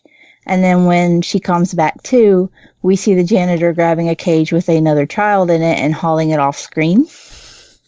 That's 7 in that cage. And so again, we see where they intertwine and their stories merge, but then they get pulled apart again. So it'll be really neat to see where this leads to in the third chapter, because there are other theories of times when 6 and 7 stories may have merged that we have not seen yet. And so it'll be really neat to see how they tie all that in the end. But as far as gameplay goes, the mechanics are all the same. Everything plays, the same. You will still have those moments where you're pretty sure you jumped, but nothing happened. Or you ran, but he didn't speed up. And the overall base game kind of suffered from the same mechanics. It was just occasional moments where you were pretty sure you hit a certain series of buttons and they just didn't work. And that same thing happens in the DLC, unfortunately. And it's really just a matter of doing things over and over and over until you really just get that timing and pattern down to the point that you can do it in your sleep. No. So I'm going to guess, because this is the second part of the whole DLC storyline, I'm guessing it's kind of a requirement, not necessarily like a mandatory requirement for this to work, but storyline, it's required to have played the first DLC first. Yes, because it's really going to be odd out of order. The story, it's very similar in the same storytelling style as the base game, and so it's very linear. And if you just start with, chapter 2, you're like waking up with 7 after, the janitor has found him, and you miss the whole new character and everything. Yeah. So unless you want to Tarantino this shit, you should play in order. There's not really any good reason to skip one and get the other, or vice versa, or buy the third and not buy these two. It wouldn't really make any logical sense to do that. You're definitely going to want to play the whole thing in sequence to get a better understanding. If for some crazy reason you did decide to play these out of order, I think the greatest joy from them is seeing how 7's and 6's stories intertwine anyway. So it would be weird for the sake of trying to understand 7's story solo, but you could do it if you really had to, just for the sake of being like, oh yeah, I remember that part in the base game, and that makes sense now that 7 was there, or whatever. But as far as 7 stories goes, you wouldn't want to skip around. Makes sense. So instead of asking $4 for this DLC, I'll just ask $10 for the expansion pass, since you kind of need to have the whole thing together. What are your thoughts on that? Absolutely buy it. It really added a lot to the game as far as like storytelling goes. Little Nightmares is purposely vague. There's a lot more questions than answers. Even when it gives you answers, there's 17 more questions. Like, oh, now we know that 6 wasn't alone, but why the hell does 7 have a broken lock on his ankle? Where did that come from? Why is this a thing? And you have to kind of have a penchant for that kind of storytelling. I love that stuff. I want to know everything, but I also like the vagueness and being able to fill in my own gaps, because sometimes what your brain tells you is way scarier than what developers could have come up with. True. For people looking to get the whole game as well, again, the expansion pass is available for $10. The game itself is available for $20. They have a complete edition available for $30. And then I know on Xbox, at least, I'm not sure about other platforms, but for the next couple of days, you can get the game on sale for $12 as a steal. Part of their Black Friday spectacular kind of things going on. So jump on that. Make sure to grab the game and the pass separately instead of the complete edition, since the complete edition is not on sale, but the game itself is. Well, then just buy the game and the expansion pass, because it's worth it. It's definitely worth it. Sounds good. Well, Cole, DarkMika, thank you to the both of you for coming on and chatting about these games with me. You're the new one, so DarkMika, do you have any final thoughts to sum this all up before we move on? Buy the games. All the games. That's my line. Yeah, but I want .hack, so it's my line now. All right, moving on, we're bringing in our good friend Pernell Vaughn. Pernell, how are you doing today, man? Winter is getting cold. It was hot, then it wasn't, and now I'm chilly, which is a great time for chili. That's awesome. Otherwise, don't know. Broke. Black Friday's coming. Eee. How about you? Oh, I'm doing the same. You got any good Black Friday plans yet? Honestly, I did something I'm not used to doing, but I tried it new. I bought some games I knew were going to be on sale. I intend to go to the store on Black Friday and return them for their Black Friday prices and going home. Oh, look at you. What would you grab? Disgaea 5 Complete for the Switch, and also... From Best Buy? Yeah. I want to grab that on Friday, too. Yeah, I wasn't sure how much they'd have, because my Best Buy, the day I got Disgaea, it was their last one on the shelf, and I don't really picture that game as getting a large print, so I'm not even sure if they're going to actually get a new shipment in for the day. I just figured... I'm pretty sure they're going to have at least a handful of everything for Black Friday because it's in the ad. That's true. That's true. I'm sure they're sitting on one or two things. Yeah, but I got that, and there's like this puzzle game that's on the Switch called like Soldom or something, which looked interesting enough, but it sure as hell isn't worth $40, which is what they retail it for. But it's going to be on sale for like 10 or 15. 15, yeah. I figure it's worth that at least for a good, handheld puzzle game. Full disclosure, it's Monday when we're recording this, and today Best Buy was doing like a Black Friday early thing on their website, and Soldad was one of the games on there for $15. And I was like, oh man, I should get this. And by the time I finally remembered to hop on my computer and order it, it was sold out.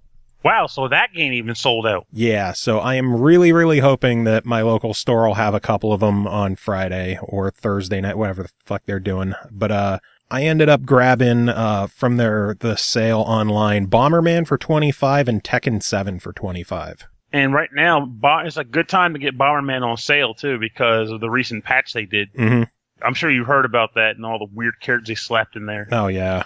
Which is actually kind of funny because we did a Rhythm and Pixels episode today, and our topic was food fight. So tracks related to like food characters and stuff like that. So one of my picks was related to Princess Tomato and the Salad Kingdom, if you remember that game. And one of the characters I told him was like, one of the things that made me think about it was Princess Tomato is one of the characters in Bomberman now. Really? Yeah, it's That's such incredible. a weird throwback. Like, how old is that? That is incredible. maybe 2% of the people that bought that game know who the hell Princess Tomato actually is. That is ridiculous. Yeah, she's in it. There's the Vic Viper. The girl from Tokimeki Memorial is in it for some reason. Goemon. 2 options from Gradius, because why not? Dracula, Pyramid Head. I knew about Pyramid Head. Yeah, he's weird looking, but it's kind of cool because again, it's like a super difficult Bomberman Pyramid Head. And there's 2 characters from Zone of the Enders. Jesus. A very odd combination of characters. I'm surprised there wasn't a Bill and Lance bomber, but that'll be the next patch. Yeah. And then I know on the Xbox Live, their big sales going on. I ended up grabbing Dreamfall Adventures, Minecraft Story Mode Season 2, some kind of starter pack for Path of Exile, Tacoma, Super Combo Man. Like, I'm getting way too much shit.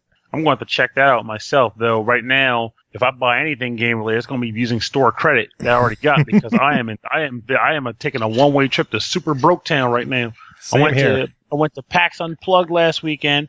And even before going there, I had overspent. And then I went to PAX. It's like, hey, there's a board game. Oh, look, there's a board game. Oh, look, there's a board game. And that's my one friend that went when he played. Like, if this were D&D, you would fail literally every will check. Yeah. Every one. But, so it's pretty much going to be me and some old classic games and trying to keep the spend demons at bay. So, each. Man, it hurts. Oh, man. But anyway, we should probably talk about these reviews we got to take care of because there's still a lot more to go in this show. We didn't have a Tuesday episode, so this holiday Friday episode is just packed full of shit. And we're going to kick things off with the game called Ao, A Rain Tale, developed and published by Inkline Limited. It released November 9th on Steam for $9.99. And embark on a perilous journey to help Ao fetch water for her family. Overcome challenges as you explore sub-Saharan Africa in a daily daunting chore, gaining skills and wisdom along the way. Experience Ao's harsh environment as she braves the unforgiving drought in this adventure platformer. Purnell, what do you think of this one? This is actually going to be a pretty short review, but I gotta say, I genuinely enjoy the game. It's not a complicated game. It's actually very simple, but in a good way, you know, because it's a platformer, and the premise is literally, hey kid, go get water for your mom. And you leave your village, you go from left to right. And I gotta say, if this game was meant to be a metaphor for how hard it is for people to get water in their villages over in Africa, guess what? Mission accomplished, and I pity those poor dead children. There's a lot of dead children strewn across the landscape because this thing is harsh. Oh, I mean, Jesus. It starts out real simple, like, hey, you know, running through the, you know, running through the tundra or the plains rather. And then it becomes, okay, here's some spiked brambles, you know, don't touch the brambles. They might be poisonous. Just leap over them. And then you're like, okay, to jump the brambles, this little girl has to leap and grab boulders and pull herself up and swing through the trees, grabbing branches. Oh, but you gotta get these little droplets of water that are the collectible for the game too, which are sometimes in perilous locations. And then a giant sand bull shows up. And he's like blowing, the wind is blowing, and the kid's like fighting the breeze, fighting the wind, and sand's getting in her face. And then she's in a subterranean cave, and then she's in a freaking lava magma cavern, and then it just gets weirder from there. You know, because you find plenty of magma caverns in the desert, right? Yeah, of course you do. We all saw Aladdin. We know how it is. Or in the pursuit of water. Because clearly she hasn't had water, but she's totally fine braving magma caverns. Because, you know, God, I'm just living off my sweat. Don't mind me. I mean, if she's out of water, there's nothing to sweat out, so she'll be fine. And she'll just struggle. She's a robo girl. She'll be fine. But I just was playing this game and just was kind of floored by it. Like, oh my God, this is hammering it home how harsh this reality is for this poor kid. And all our parents gave her when she left was a bracelet. Like, wear this bracelet. Sure, Gramps, whatever. But I'm guessing it may have been that bracelet that channels into the supernatural component of the game, which is that as you progress in certain areas, you come across statues that are possessed or inhabited by these two mischievous sprite children, and your like ethereal grandfather is talking to you about these kids. He's like, hey, these are spirit children and they like you, so they're going to help you out. And so the spirit kids will impart a valuable lesson, like the truth is always kind, value, not almost the truth, that's kind of long-winded for this game, but something more like always be humble to your surroundings is what they'll say. And then they'll teach you the powers of the rat, which allows you to dig. So that will allow you to like traverse the environment and solve certain like environmental puzzles, like dig through this dirt mound so you can get to the other side of this rock face that you couldn't before. Nice. And then just basically the spirits help you with new abilities so you can traverse the landscape. The one thing that I did like about the game is, for the most part, all the abilities that these spirits give you, they're pretty normal. Like, nothing supernatural. Like, you're not like, I got rocket feet, so I'm shooting across it. Like, no, it's like, you got the power of the ox, so you can push boulders, like, you had to push rocks, but now you're just a little bit stronger, so you can push big rocks. And now you can dig like a rat and crawl around and stuff like that. And you just keep getting new abilities and keep getting the new landscapes. And ultimately, your goal is to get water. It's a weird dynamic because again, it's a simple platformer. It's not complicated. It's not a collectathon. And in that regard, I felt myself enjoying it because I didn't feel pressured to find every knick-knack and bauble. And I also didn't even care all that much about the water droplets. Like, I would get them if I saw them, but I wasn't clamoring through checklists to make sure I got every single one before progressing. I was just like, I'm happy. I'm content. This is just me leading this kid around. Which you need in a game sometimes. See, sometimes you don't want to bust your balls collecting all this weird shit in hard-to-find locations just for some arbitrary reason. Exactly. Like, if I happen to see a water droplet on the screen and there was like a perilous platformer section between me and the bauble, I'd go for it because the bauble's there just to entice me to attempt this challenge, but I didn't feel compelled to have to seek them out. Nice. And that's, like you said, it's a good thing. I didn't mind that at all. If I need to feel like I need to chase every down bauble, I got Mario Odyssey and his 900 moons, whatever, but I don't want that here. I want simple. I want relaxing. Yeah. And I feel like I got that from this game. It's not a bad game. It's enjoyable. You're not going to get an epic experience, but you don't come here for an epic experience. You're not paying $60 for this game. You're paying $9.99. True. So for that $10, what's your verdict? I think it's worth buying. I think it's a good experience. Sounds good. Well, moving on. Next game is called Sparkle 2 Evo. Developed and published by Forever Entertainment. It released November 2nd on the Switch for $4.49. Control the evolution, climb your way through the evolutional ladder, start as a little organism and transform into a magnificent aquatic being, explore the abyss in search of nutritional elements, attack other species whenever you run out of other food sources, enjoy beautiful, surreal visuals, and relax with the minimalistic ambient soundtrack. Can you grow to the biggest sparkle in the world? First thing we should do before you get into this is not Sparkle 2 from 10 Tons, which is like the orb shooting puzzle game. No, it is not. This is Sparkle 2 Evo from Forever Entertainment. What is this game? I'm still trying to figure that out. So, how to describe this game? So, the vibe I got, this is not a game that's meant to be challenged, I'll say. This is a game meant for relaxation. I'm trying to think of some games that were like this. Like, I want to say Electroplankton, but that was a music game. Mm-hmm. But it has a similar aesthetic, I'll say. But the idea of this game is that you are, like you said, an organism, and you are in a soup, though this game calls the Sparkle Void. And the idea is that you can dive and you can ascend into the void. And the further into the game you get, the deeper you can dive. Because the levels, it's divided up into like little levels, but I still haven't quite figured out whether those levels are completely unique environments, because by the way the game is designed, every environment kind of looks sort of the same because differentiated by like different flashes of color, or maybe it's a little pulsating like wall, but it's not defined enough in a way that you can actually go, oh, I recognize that wall. I recognize that pattern. It's just like more sludge, more void. But what I do know is that the further down you dive into the void, well, let me step back a bit because I haven't even told you what the darn game is like. I'm going to explain another weird aspect. So you are an organism, and your goal is to grow and grow and grow. And this is done by consumption of organisms. There are small organisms that you can consume. They come in 3 colors, blue, green, and red. Red is more of, by consuming a sequence of red orbs or organisms, you will develop more of a, let's say, aggressive, hasty personality or type of organism. You'll become faster and you'll eat faster. If you eat the green orbs, you're a little bit slower, but you're like an herbivore. And I'm not quite sure what herbivore refers to in this game because I have never really stuck with it, but I'm going to guess it means that you're not able to eat other living organisms, just floating microorganisms. And then the blue, if you eat a bunch of those, you kind of become a bit of a hybrid. You become an omnivore who's got moderate speed.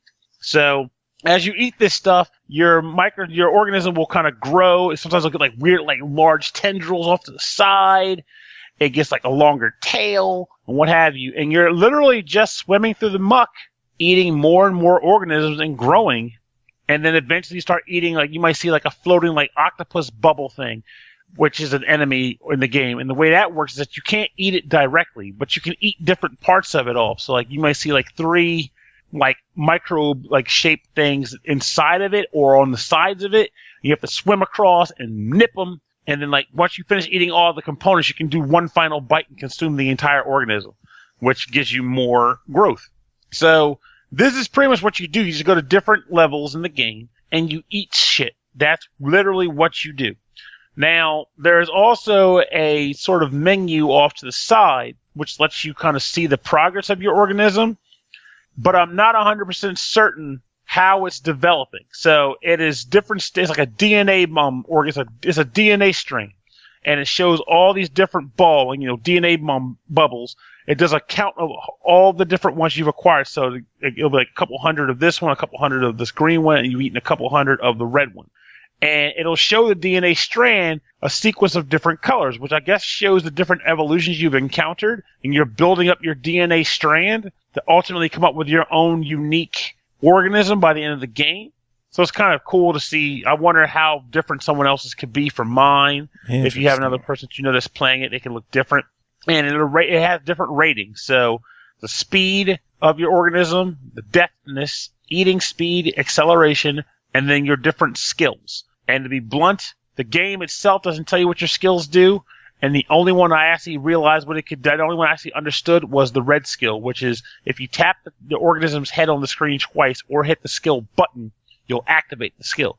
And the red skill is like a nice dash. You speed up, you go faster. You kind of like start ravaging, you eat a little bit faster because you have a specific eating speed. You can't like eat in sequence. I ate, now my mouth has to chew and swallow. Now I can eat more. So you can't just like blah blah blah. You're not Pac-Man. You have to chew, consume, and digest. So, it seems like a very unique game. I'm not sure many people would really jump on this if it was a more expensive title, but for $5, it seems kind of like it might be an enjoyable little thing. What do you think? For $5, what is your verdict on this? I'm seriously having trouble trying to come up with the game in mind. Like semen, maybe? I don't know, but this is a game for a person who just wants to zen out. Like because there's even a competitive mode where you can like race another organism to fill up first, like eat the majority of the organisms on the map. But even still, it's not really even the point. If you win on that mode, the game says you won, and then you just keep playing until you quit. Like it's not even intended to be that way. So, like, I feel like if you're the type of person who likes kind of booting up a game and just playing it, like, without any real sense of urgency or need to succeed, you just want to play something. You just want to relax, sit on the couch, and watch your organism eat random shit off the ground. Dive deep, ascend out. This is worth your money, I think, or at least it's a good try. But if you're not that kind of gamer, this is probably a deny it.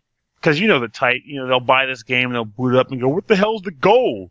What am I trying to do? How do I beat the game?" I mean, like, this isn't so much a game; it's an experience. Exactly. This is not a game, quote unquote. You're not going to play this to try to conquer it. You're playing this to enjoy it. So I would say if you can handle that, it's worth a try. If you are in need of a strict goal with urgencies and things of that nature, probably not. Do you think it's cheap enough to be a fuck it, why not? Or do you think because of how limited the appeal could be that it just still kind of hovers around the try it range? I think the latter. It still hovers on the try it range because you know how it goes. Like it's not just like it's a time factor, and it's also a time factor, a space factor, and even just the money because the Switch is getting a little bit more product now for people to buy and play. So if you don't feel like there's something that's up your alley, there'll be other games that get reviewed on here that'll be likely to be more up their alley and hold their money for that. But again, like this isn't a bad game by any means. It's just more like, is this the game for you? Yeah. More so to say. So that's how I look at it there. It's a try it if you like Zen games, something to just mellow out and relax to, but not so much if you need goals and skills and urgency and things of that nature. Sounds good. Well, if you're looking for more of a game with like actual goals and things to do, the next game to talk about is called Violet, also developed and published by Forever Entertainment. This one released October 26th on the Switch for $9.99. Dragged by her parents, a young and rebellious teenage girl moves to an old spooky house in the middle of nowhere. Forced away from her friends and life in the city, she imagines how boring life in the countryside will be, spending day after day bored in her room with absolutely nothing to do. But what she cannot imagine is that in just a few moments, she'll have the adventure of her life. This is very much a point-and-click style adventure game on the Switch. It's nice that they have multiple control options, whether you're using the touchscreen to tap around and like tap where you want your character to move, tap to interact with this, tap to do this, tap to pick up this little orb, tap to do tap this. Dance. Or if you want to use actual controls, you can move your character. You can move Violet with the left analog stick, and the right analog stick doubles as kind of like a mouse cursor that moves around, so you could click on different objects and interact with what you need to. Oh, that's cool. Funny enough, I did run into some kind of weird glitch with the pointer, is that if you use the touchscreen and then switch to using the pointer, the pointer stays stuck on whatever the last icon it was. Like with the pointer, if you're on something that you can walk to, it'll have like foot icons. If there's, go here and it's a transition to another screen, it'll be like a door icon. If it's something you can interact with, it's a hand icon. If you tap something and then go back to the controller, it stays stuck on whatever that last icon was. Like whether it's the exit door or whether it's the feet icon, you can still do things. And as soon as you click on anything at all, it reverts to how it was. It was just like a little weird, goofy hiccup with the icon, I guess. I don't fucking know. Game is really, really good looking. I did have an issue with the fact that I had no fucking clue what I was doing in the game. There is very, very little text in the game. The actual story, all the conversations is told through like brief pictures, like a word bubble will pop up and instead of having text, it'll be like an image. Like, this is a thing. Like, what is it? I don't know. You got to fucking figure it out. All the talking is basically just like gibberish. So there's no actual voice acting. It's like, Oh, Banjo-Kazooie syndrome. kind of, although it's not that reversed gibberish. It's just standard gibberish. That helps. There are like notes and things that you can pick up that'll have actual text in there. They don't really do much with the story. It's mainly like backstory of like, oh, this is what this is for. The game itself, it's just very confusing, very trial and error. Because there's no actual text to the story, you're kind of left to figure shit out on your own. And a lot of times there's just not enough there to help you understand what's going on. Like, why am I in a cage right now? Why is this giant teapot over here? Like, what is this massive monster in this room here? Or like, why is there an MC Escher like room with just a bunch of weird staircases and doors, which is like the hub area, but you don't know that the first time you're doing it. there's just so little guidance with the game that it is so easy to just get lost. And I know a handful of people who have picked it up. They're just like, dude, I played it for an hour and I gave up. I don't know what the fuck I'm doing in this game. Yeah, I was actually about to ask, like, sometimes with games like that, they may not give you a ton of direction, but the game itself has, like, it's everything that you do comes kind of logically, in a sense of saying, for example, you find like a knob that looks like it belongs on a faucet. So lo and behold, you come across a faucet that's missing a knob. So you just think to put it on there, like logical transitions of puzzle solving.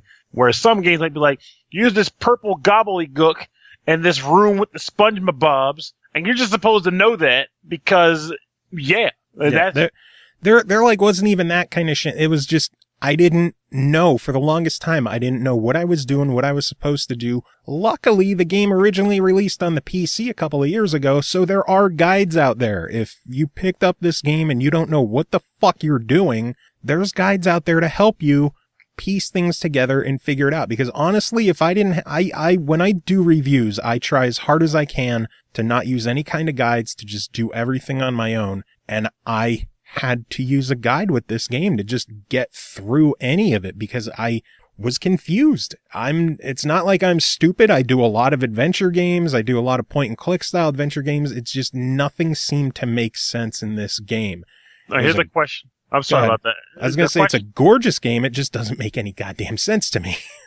And I will admit, sometimes that's a pain in the ass. Sometimes it's not so bad. The game experience itself is enough because I've played La Mulana, which I'm not sure if I've said it on this show before, but it is easily one of my favorite games ever made.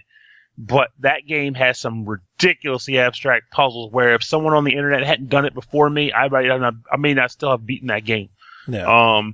But the game itself the experience is so good that it doesn't ruin the game so much. It just makes me wish I could have solved some of those puzzles myself. Yeah. I think the ambiguity to a lot of the puzzles and a lot of this experience does hinder the game. If things do click for you, it is a good looking game. It is a decent, 5-6 hours to play through it. And for $10, it's not a bad thing to pick up if the game clicks with you. And that's the biggest hurdle, is whether or not you're going to be able to really get into it with how little the game holds your hand and how little the game actually tells you about what's going on. There's a hint system in the game, and even the hints, when I used the hints 2 or 3 times, every time it was still just like a picture. It's like, what the fuck do you want me to do with a picture of a cage? Yes, okay, I have to swing it. How many times do I have to click the thing to swing it? Am I supposed to pull it and drag it? No, I just have to tap it repeatedly. It's just, there's so little information in the game that it's going to be really tough for a lot of people to get through it without using a guide. For $10 though, it's cheap enough and it's good looking game that if you can get into it, it's an enjoyable experience. Overall though, I think a lot of people are going to have a hard time with it. $10, I'll give it a try it though, because what I was able to play, I did enjoy. It's not going to be for everyone. I hear that. I mean, sometimes you just have to make that statement. Sometimes it's just not a game that you want to be something that can be mutually endorsed across the board, but sometimes it just can't. Yeah. I will say, I got to give props to Forever Entertainment though, for trying different things. It's, between Sparkle 2 Evo and Violet, they're giving different experiences. It's not just cookie cutter stuff that you see everywhere else. And I will admit that's worth its weight in gold too. I can't remember who I was talking to about that recently, but I have noticed there's a creepily large amount of been there, done that types of games. Every game can be pigeonholed into 5 things, which should not be true. No.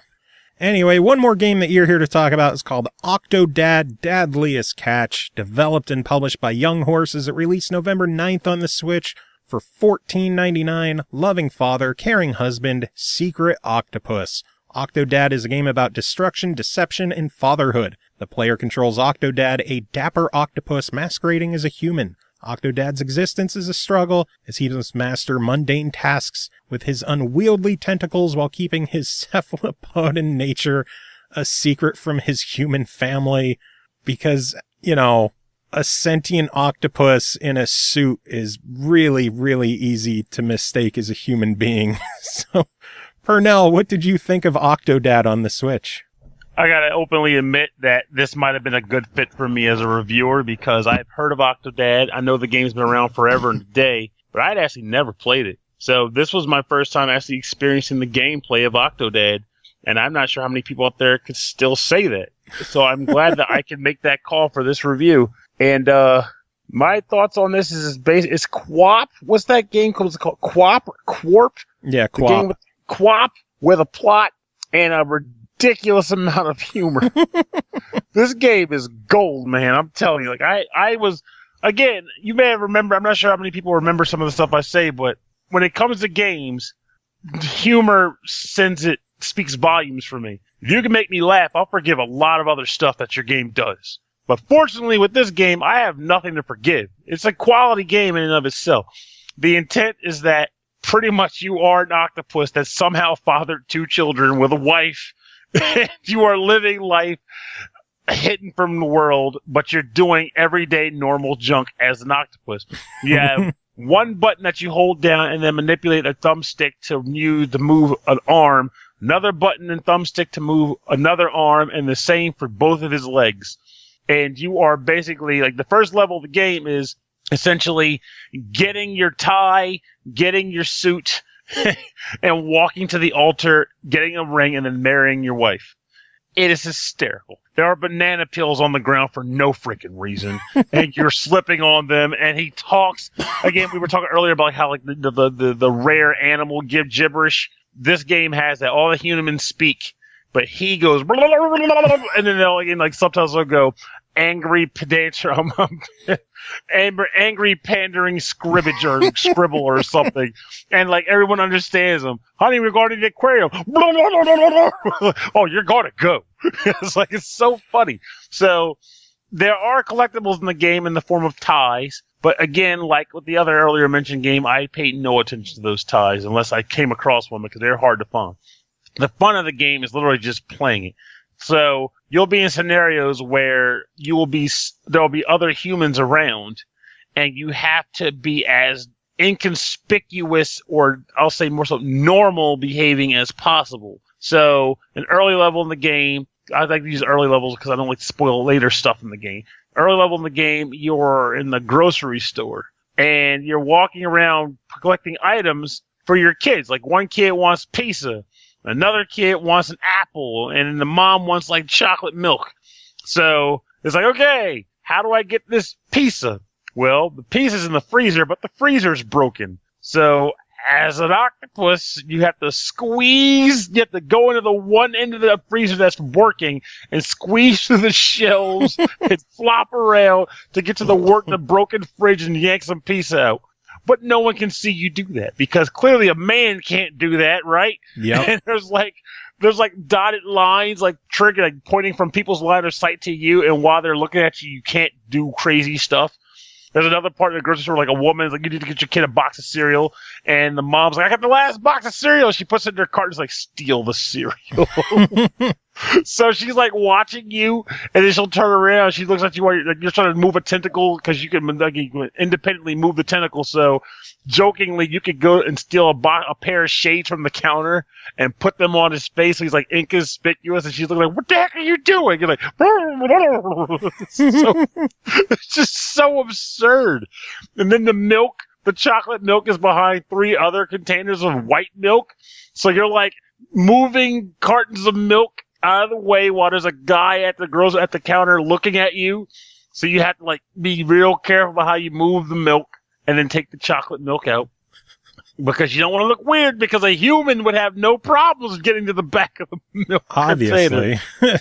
And then of course, because this is a weird cartoony game, there's also a sushi chef who knows you're an octopus and he keeps trying to kill you throughout the game.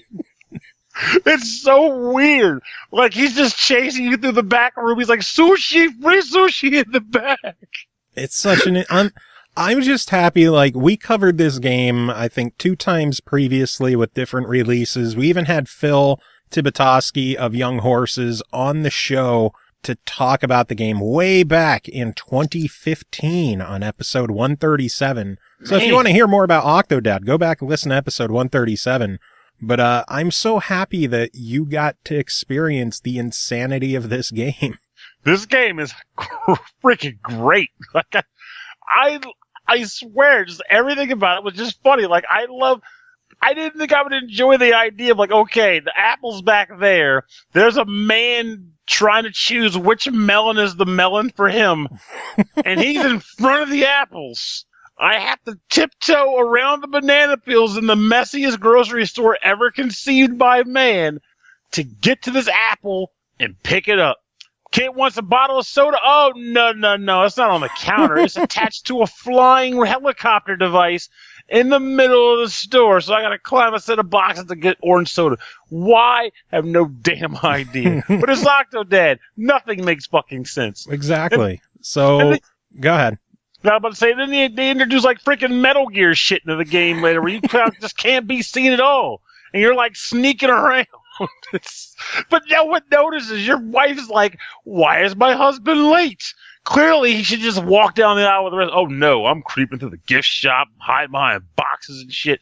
Hey, whatever, I'm an octopus man. No one has to know. It's freaking hilarious. This game is worth your damn money. I'll tell you now, I've seen this run at one of the GDQ events in a race, so track that down as well. But for $15, what do you think of Octodad? Well, flat out, if you haven't experienced this game yet, you really need to. So it's worth it in and of itself. If you have bought the game in the past, but you bought it back in 2015 on a system that you probably don't even have hooked up to your TV anymore, it might be worth just buying it to have it on the go so you can laugh at work. Maybe you forgot how the plot goes and you want to experience it again. It's a fun game. The most important thing to convey, though, is that if you have not experienced Octodad yet and you have a Switch, why not just buy Octodad and laugh a little? It's worth your time. Sounds good. Well, Purnell, thank you as always for coming on, chatting about games, chatting about Black Friday and all the dumb shit that we should not be spending money on. Do you have any final thoughts to wrap it all up? If you have donations to help my broke ass get back up, mail them out. Otherwise, be spendthrifty. Don't let the man shake you down because the deals are coming. But you only have one wallet. Unless you're one of those people that carries like 5 wallets around. But why the hell would you do that? It makes no freaking sense. You only need one. Anyway, have fun this holiday season, but don't go nuts. And also, Thanksgiving's coming, but I think by the time this episode comes out, Thanksgiving will have passed. So hopefully none of you have had food coma problems. More like food coma pluses. I don't know. Anyway, I'm rambling. Next game to talk about is called Max, The Curse of Brotherhood, developed by Flashbulb Games, formerly known as Press Play, published on the PS4 by Wired Productions. It released November 10th on PS4 for $14.99, previously available on Steam and is a launch title for Xbox One. Max, The Curse of Brotherhood is a cinematic adventure filled with action-packed platforming and creative puzzle solving. Armed with only a magic marker, Max must confront evil at every turn in a hostile and fantastical world in order to save his kid brother Felix. Join Max on his great adventure. Our good friend Tom Miller's covering this one. Tom, how was your time spent with Max? Oh, it was a very enjoyable time. And, this game actually came out a few years ago for Xbox One and on Steam on PC. So it's kind of nice because it had kind of slipped past my radar. And then I'm glad that it's finally coming out for PS4, so I had the opportunity to play it. Yeah, the fun thing is, like, I didn't know how this game was on PS4 because Press Play was a Microsoft studio. And it was released as a Microsoft first-party title on Xbox One for launch, and I was confused how it was there. Apparently, because the IP was created before Microsoft purchased Press Play, they retained the IP when Microsoft shut down the studio, and now that these guys, rebuilt themselves as Flashbulb Games, they still own the IP, and now they can be traitorous whores and release it elsewhere. Well, it's good for the rest of us, I guess. Indeed. I don't know. I've always said I hate exclusives. So, yeah, shout out to the traders. No. Hey, when you're starting a new studio over, you got to do what you can to make some money. And if it means more people get to enjoy this game, rock on, right? Yeah. So this game is it really does take a page from a lot of old like action adventure puzzle games, like stuff like Out of This World or Another World. And there's Heart of Darkness, which is one that came out for PS1, and then all the Oddworld games. It's sort of in that same vein of where you have a mix of like environmental puzzles that you're solving and some really like fast-paced action platforming. And basically, so you're this kid named Max who, like, his brother is annoying him, and then he Googles, like, satanic ritual to get rid of brother, and it actually works. And I don't know how that page hasn't been taken down, but, you know, whatever. Man, Wikipedia, they got to get their shit together. But yeah, so you end up having to rescue your brother. You get sucked into this other world, and it's really a beautiful world. Like, it's the game is a few years old now, but like it is just wonderful to look at. You have a bunch of different environments, and they're all just like, they just have like this great like cartoon world feel to them. It's almost like being in like a Pixar movie or something, where everything is just super bold and colorful, and you know, it has just a lot of love put into the environments.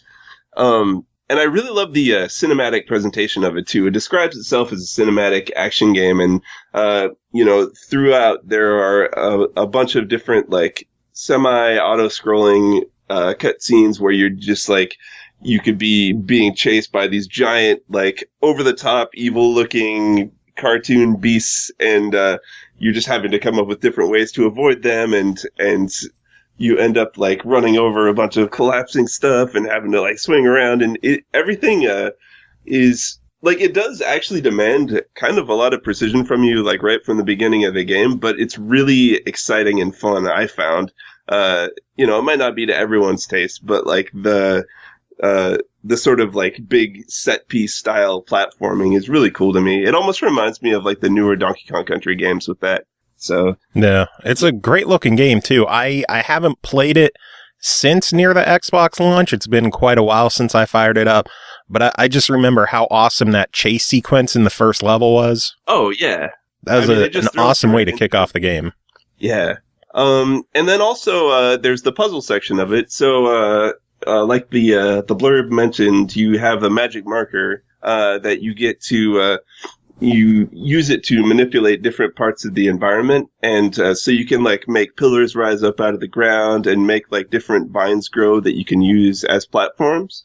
And there are some really creative uses of it. It has the game has a physics engine, so you can use it in pretty fun and weird ways sometimes, and not maybe realistic ways, but still fun. Like, for some reason, vines. When you make vines, like, you can get it to just launch you like 100 feet up into the air sometimes, and I never really quite mastered that, but maybe I'll keep playing and get some sweet speedrun tactics going on with this. But it's really fun to play around with, and they use the gimmick of the magic marker really creatively and use it to interact with enemies and interact with the environments in some really fun and interesting ways, is what I found. Nice, sounds good. So, what else do you think of the game? So the main character, I mean, he's kind of like this sort of precocious kid, you know, and he can be like a little bit, like sometimes he kind of holds your hand a little bit too much. Is one of the few kind of complaints that I had about it. Like, there was this really cool puzzle where you, well, I don't want to spoil it, but like, I was feeling like really clever because I'd figured out how to do it like really quickly, but then like as I was about to actually execute it, Max basically just said exactly how to do the puzzle, which is just kind of like, oh, come on, guy. Like, but all in all, like, I don't know, I just think it's a delightful game. It's well put together, and you know, just it has a really like creative and fun atmosphere throughout. And you know, even though this is a few years old and a lot of people have probably played it at this point, I think if you haven't, if you've missed it and you have a PS4, I think it's worth checking out. Sounds good. So for $15, what is your official verdict on this one? I'd say check it out, especially if you're a fan of the old school, like Out of This World and Heart of Darkness, Oddworld, any of those type of games. It's a fun addition to that genre of platformer. Awesome. Sounds good. And even better, Max has a head of hair we could all be jealous of. Oh, totally. I mean, especially me, because I'm Mr. Bald Man. Mr. Alopecia. So. Well, you have a reason. I just have bad genetics in my family, and I have a massive bald patch. Yeah. So, I don't know. You pull it off pretty well. I don't. I appreciate that. Oh, well, Tom, always good having you on. Do you have any final thoughts to sum it all up? Oh, just take care of yourself and take vitamin D because it's dark outside and you gotta be all like, hey, the sun doesn't exist, but you're gonna be all right. And finally tonight, we are going to talk about the game Bond of the Skies, developed by Hit Point Company, published by Kemco, released November 9th on the Nintendo 3DS for $9.99. Times are changing, and the existence of the Grimoires has become less relevant in everyday life. The young Eli is in the middle of his coming-of-age ceremony when suddenly his town is attacked by a demon and engulfed in flames. In the midst of this confusion, Eli enters into a pact with the Air Grimoire, or I don't know. Kris, you'll tell me about it, right? Sure. In order to save everyone. Kris, what are these called? Grimoires? They're called grimosas. They're a kind of tasty brunch alcohol drink. Grimosas, holy shit. Oh, man. Well, I was going to introduce you anyway because it's a Kemco game, but, you're helping me with pronouncing grimosas. Yes. Grimosas. No, I guess it's grimoires or something like that. There's no voice acting in the game. You just have to use your imagination. It's like the old Super Nintendo stuff, like how all of us figured out that it was Ryu, and then we were all wrong. No, it's Ryu. It's totally Ryu. I know. Well, that's okay because I don't remember if I've mentioned this on this podcast before, but like in Lufia and the Fortress of Doom, the first Sinistral's name is Gades. I always thought it was Gades, but it's Goddess. Really? Yeah, some people thought it was like Gades because he kind of looks like Hades. That's what I was thinking, Gades. Goddess. It's on the DS game. That's the remake of the second game. They pronounce it. That's some bullshit. So it is, yes. Anyway, Bond of the Skies. Yeah. Okay. Bond of the Skies is a sequel to Lufia 2. Yes. Actually, well, I think I do remember talking about their last game on here, which was Cristarinos, or Cristarianos. I forget how we decided that one was pronounced. The thing is, like, Hit Point and Kemco, you need to go with some simpler names for us stupid Americans. Or provide us with a pronunciation guide. Like Wikipedia style. Like, let us, click on a word and pronounce it for us. Very true. Yes, so Cristarinos, which I compared favorably to a Lufia. You could say this is kind of like a sequel to that. It's got a few similar themes in it. Basically, this is kind of like the other side of the Kemco RPG perpetual onslaught, if you will. Not the X-Create games, but these are a little bit more simple. However, I really dig these games too. So, the main difference, I suppose, is that this game looks better than Cristarinos by a pretty fair shade. Like, if Cristarinos looks like the first Lufia game, which is what I said it kind of did, this game looks more like a Tales of Fantasia or a, Terranigma or something like that. Characters are a little cooler looking. They move more fluid. The world map looks a little bit better. Scenery looks a little bit better. Music's still great. I mean, the music in Cristarinos was great, and it's really great in this one too. I think they brag about having an orchestral soundtrack or something like that. It's just it's not quite that grandiose, but it is. It's certainly one you want to play with headphones because there's some good tunes up in here. So I'm thinking about our difficulty with pronunciation, and I just realized what the hero's name is. Okay, so the hero's name is E-I-L. I don't know how to pronounce it. Oh, it's not Eli. Fuck me. Yeah, it's Eel or Isle. I thought it was Eli, son of a bitch. Yeah, I'm just I reading know. things wrong. I know. It's like, it could be E-I-E-I-L, you know? Yeah, God damn it. I don't know. All right, listen, Hit Point Company. These names. Let's Gotta- figure out something here. Okay, so the hero's name is E. We're just going with E. Yeah, E. So Mr. E, is about to celebrate his coming of age birthday party kind of thing. He grew up in a church, so it's not a very happening party. However, he goes on like one little tutorial mission, and then his town gets like set on fire. And of course, this is a JRPG. The protagonist town is always supposed to be on fire at some point. But everyone is okay. He actually is able to save the day thanks to making a pact with a god or a grimosas, or grimoire or whatever it's called. The G. It's a G. The air G. Yeah, an air G. So he gets with the G and says, "Hey, don't kill all the people in the town. There's this girl that has a crush on me there. So let's save everyone." And I'm actually not joking. His main concern is saving this girl who has like this hopeless crush on him or something.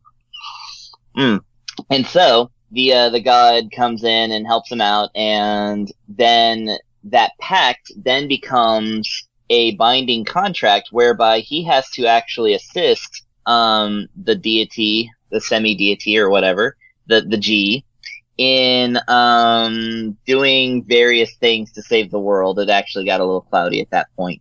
But you're supposed to find the other Gs, and since you're a special little boy, you're the only one who can see the G, who in this game takes the form of a very cute tiny dragon. So it's kind of a comic relief thing in that sense, because it's an all-powerful deity that looks like a little lizard with a ball.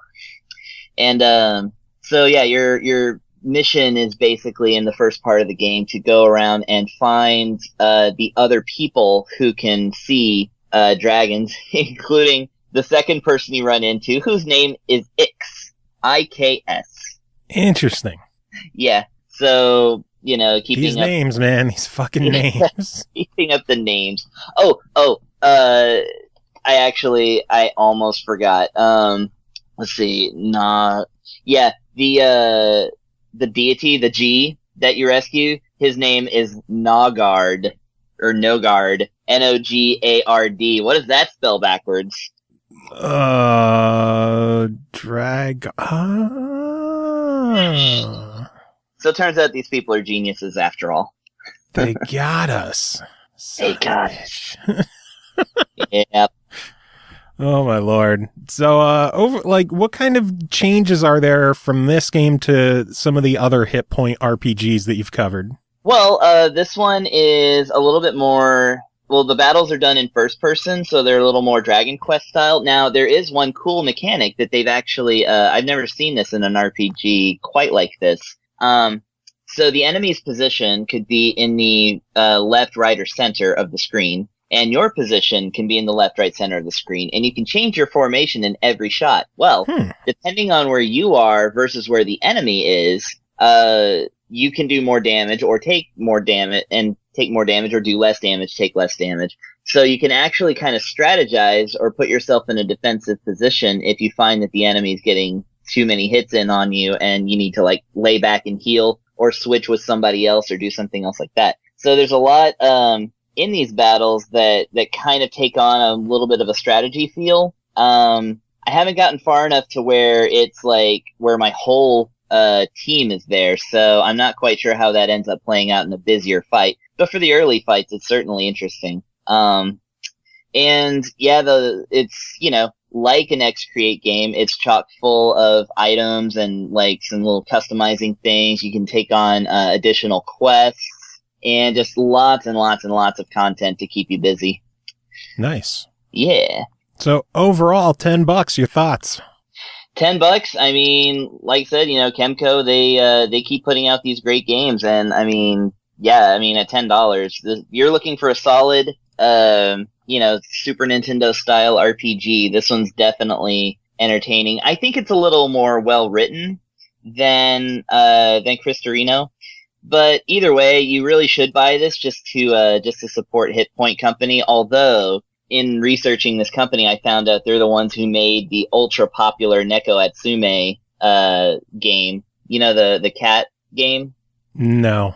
Oh, where you raise anime cats? Well, you should check that out, Neko Atsume. These are the same people. And yeah, that, at least in my circle of friends, that's been a wildly popular game. I'll have to check that out. Yeah, it's very, very different from this game, though. But these people can definitely throw out a solid JRPG, so go ahead and buy it. Sounds good. Well, Kris, thank you so much for coming on and helping wrap up the show. Do you have any fun plans for Black Friday and any of that other stuff? Yeah, well, I have to move soon, so I can't really spend any money. I might just, stay at home and drink some gramosas. Nice. Oh, but I also got Skyrim on the Switch, so I'm gonna live there now. Oh, yeah, so your life is over now. Yes, I finally buckled after years of addiction to Morrowind and then skipping Oblivion and the first run of Skyrim. I finally got roped in, and yeah, it's every bit as life-destroying as I thought it would be. Yet somehow I managed to play 3 games that I'm going to review, that I reviewed just now and later. Yeah, next week on this. Our current week has been kind of fucked up. Scheduling is fun, but whatever. We'll be back to normal soon, and I know you'll be back on again, probably in the next episode, I'm sure. Yeah, roll with the punches. Final thoughts to end the show.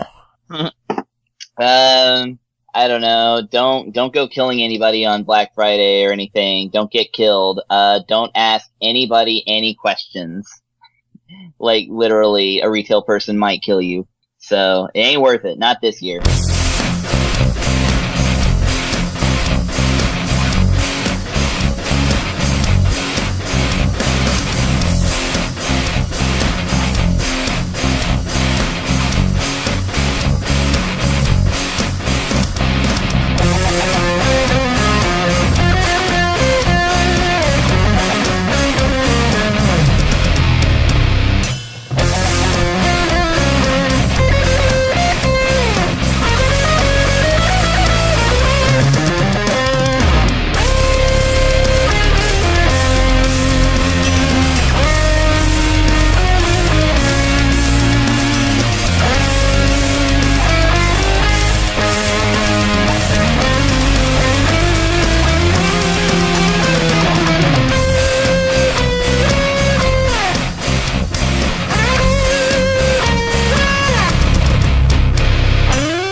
Gentile boys. The boss busted in, nearly scared him half to death. Had a rifle in his hands, cheap whiskey on his breath. From his beard to his boots, he was covered with ammo, like a big fat drunk, disgruntled Yuletide Rambo. And he smiled out and said, with a twinkle in his eye, Merry Christmas to all, now you're all gonna die. The night Santa went crazy, the night Saint Nick went insane. Realized he'd been getting a raw deal, something finally must have snapped in his brain. Well, the workshop is gone now, he decided to bomb it. Everywhere you'll find pieces of Cupid and Comet. And he tied up his helpers, and he held the elves hostage. And he ground up poor Rudolph into reindeer sausage. He got Dancer and Prancer with an old German Luger. And he slashed up Dasher just like Freddy Krueger. And he picked up a flamethrower, and he barbecued Blitzen. And he took a big bite and said it tastes just like chicken. The night Santa went crazy, the night Kris Kringle went nuts. Now you can't hardly walk around the North Pole without stepping in reindeer guts. There's the National Guard and the FBI. There's a van from the Eyewitness News and helicopters circling round in the sky. And the bullets are flying, the body counts rising, and everyone's dying to know, oh Santa, why? My, you used to be such a jolly guy.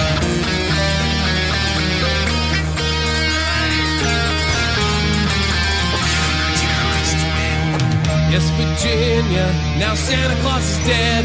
Some guy from the SWAT team, little hole through his head. Yes, little friend, now that's his brains on the floor. I guess they won't have the fat guy to kick around anymore. But now there's no more presents for the children's enjoyment. And the elves have to wait in the line and file for unemployment. And they say Mrs. Claus, she's on the phone every night with a lawyer negotiating the movie rights. They're talking about the night Santa went crazy, the night Saint Nicholas wept, broke his back for some milk and cookies. Sounds to me like he was tired of getting chipped. The night Santa went crazy, the night Saint Nick went insane. Realized he'd been getting a raw deal, something finally must have snapped in his brain. Oh, something finally must have snapped in his brain. Something finally must have snapped.